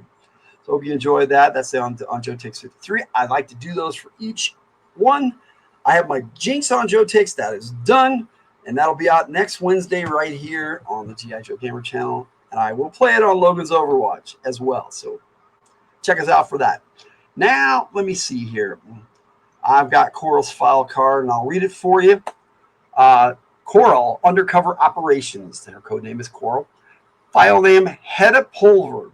And that is quite the name, Hedda Pulver. I'm guessing it's British or UK. Our primary military specialty is undercover operations. Oh, might be Switzerland. She's from Switzerland. I thought she was from the UK. I'm going to have to fix that in my script. Now that I'm reading her file card good and proper. She's a commando. Ooh, nice. That's Snake Eyes' second. It's his primary. His title. He's a commando. Birthplace, Interlaken, Switzerland. I probably butchered that pronunciation, so sorry to our Switzerland friends. Okay, we've got her as OR6 Sergeant. I'm guessing that is equivalent to a U.S. Sergeant, because for some reason they their ranks when they come to the United States are like one less, or it's the other way around. I don't remember which. Either way, she's OR6. So in Night Force, I'm not the Night Force, in Action Force, where she originally came from, that would have made her a high-ranking sergeant. So that's pretty cool. Coral is the daughter of a Swiss diplomat who was too busy to spend any time with her while she was growing up. To gain his admiration, she spent her early years training and excelling in martial arts, and eventually became well known as an all-around sportswoman. Although she was a top-ranking competitor in the annual British Grand Prix Motorcycle Championships, cool. I do have scenes with her riding the Night Pursuit, so this is going to be cool. She sought even more adventure and joined the SAF, Special Action Force. Their Z-Force infantry armor. Z-Force was part of Action Force. Armor and artillery unit gave her new challenges as well as unlimited access to high-speed vehicles. She graduated at the top of her class in Undercover Ops School and Advanced Unarmed Combat School. Although normally passive, she has the reflexes to explode into violent action at any moment.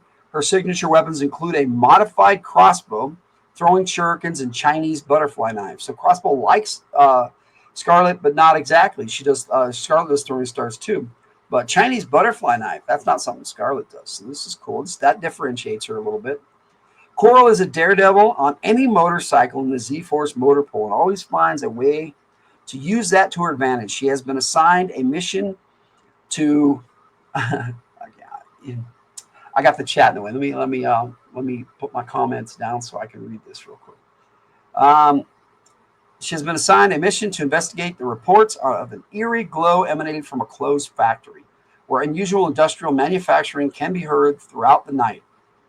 Her quote, her motto is, "I'll drive anything that moves, but I'll outright anyone on a motorcycle," which actually matches my script because I did read one of her file cards before. This was supposed to be her Night Force file card, but it looks like this is her G.I. Joe Collector Club file card. I wonder if they have just both for each. Because I looked this up on yojo.com and I took it right from that. So interesting. So Coral is pretty cool. So like I said, I didn't know she was from Switzerland, so I'm going to have to fix that in my script and just change a few things to match that she actually comes from Switzerland and not the UK. Well, she's part of Action Force, so change her accent. We might, yeah. Now, we haven't done her voice acting yet, so we'll make sure that she sounds like she's from Switzerland. All right. So that's Coral's file card. I actually had fun reading that. That was cool. But on that note, I hope you enjoyed my 3 Night Force Joe takes. We had Tunnel Rat, we had Shockwave, which was my Veterans Day special for last year, which was really cool. And then the Night Force sub team. Now, Tunnel Rat and Shockwave, on their individual videos, they got their regular releases too, so that was pretty cool. That's kind of what I've been waiting for on some of them, like for Big Ben to do a Joe take on them, to get their regular release, because they're only available as Night Force. So we'll see how that works. And it's nice to have the Coral figure and to know more about her tonight. So I hope you guys enjoyed this. So that's my take on Shockwave, Tunnel Rat, and Night Force. And on that note, I will definitely be around tomorrow night on From the Hilt. We're taking a look at Keep on the Borderlands and talking about it we're actually playing it at home. We're on the table. So I'll be talking about it with the Tiger and some of my players, whoever decides to show up. And we'll have a good time talking about that tomorrow night. And Fridays, we'll be back. We're supposed to be watching Never Ending Story. That's our topic take for Fridays. Fridays From the Hilt. So join us on From the Hilt. Also on Sunday and Monday, we've got the military action games. So all you military action game fans or G.I. Joe fans, check us out. We have a lot of fun playing G.I. Joe basically, but role playing. It's a lot of fun. So join us then. But be here next week on Wednesday night, 8 p.m. Mountain Time. Logan's Overwatch Episode 2. We'll be talking G.I. Joe. We'll be playing Jinx's on Joe Take. You'll be able to check out my Jinx figure. And on that note, Logan out.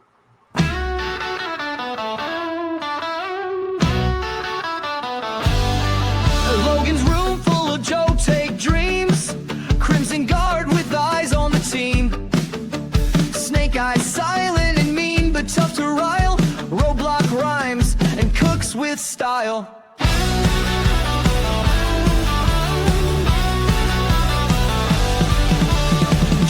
The first shirt making with a plan. Cobra Commander schemes with his clan. Scarlet Sharp hits hard, flips fast. Destro's armor gleams from the past. Logan's G.I. Joe takes fierce and honest view. Red versus blue, it's up to you. Stay a while and listen for the consumerism. Logan's G.I. Joe's takes given with enthusiasm.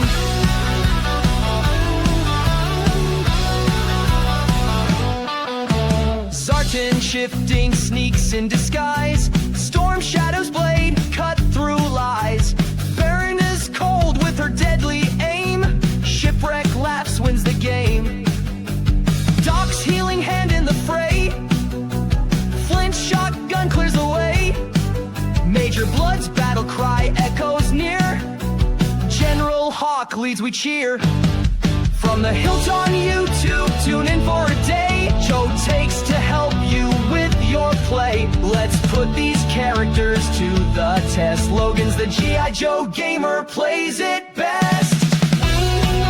Yo, Joe, Cobra, let's go.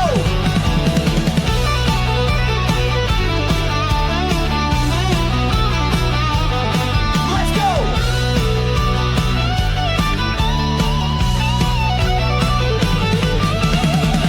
G.I. Joe takes fierce and honest view. Red versus blue, it's up to you. Stay a while and listen for the consumerism.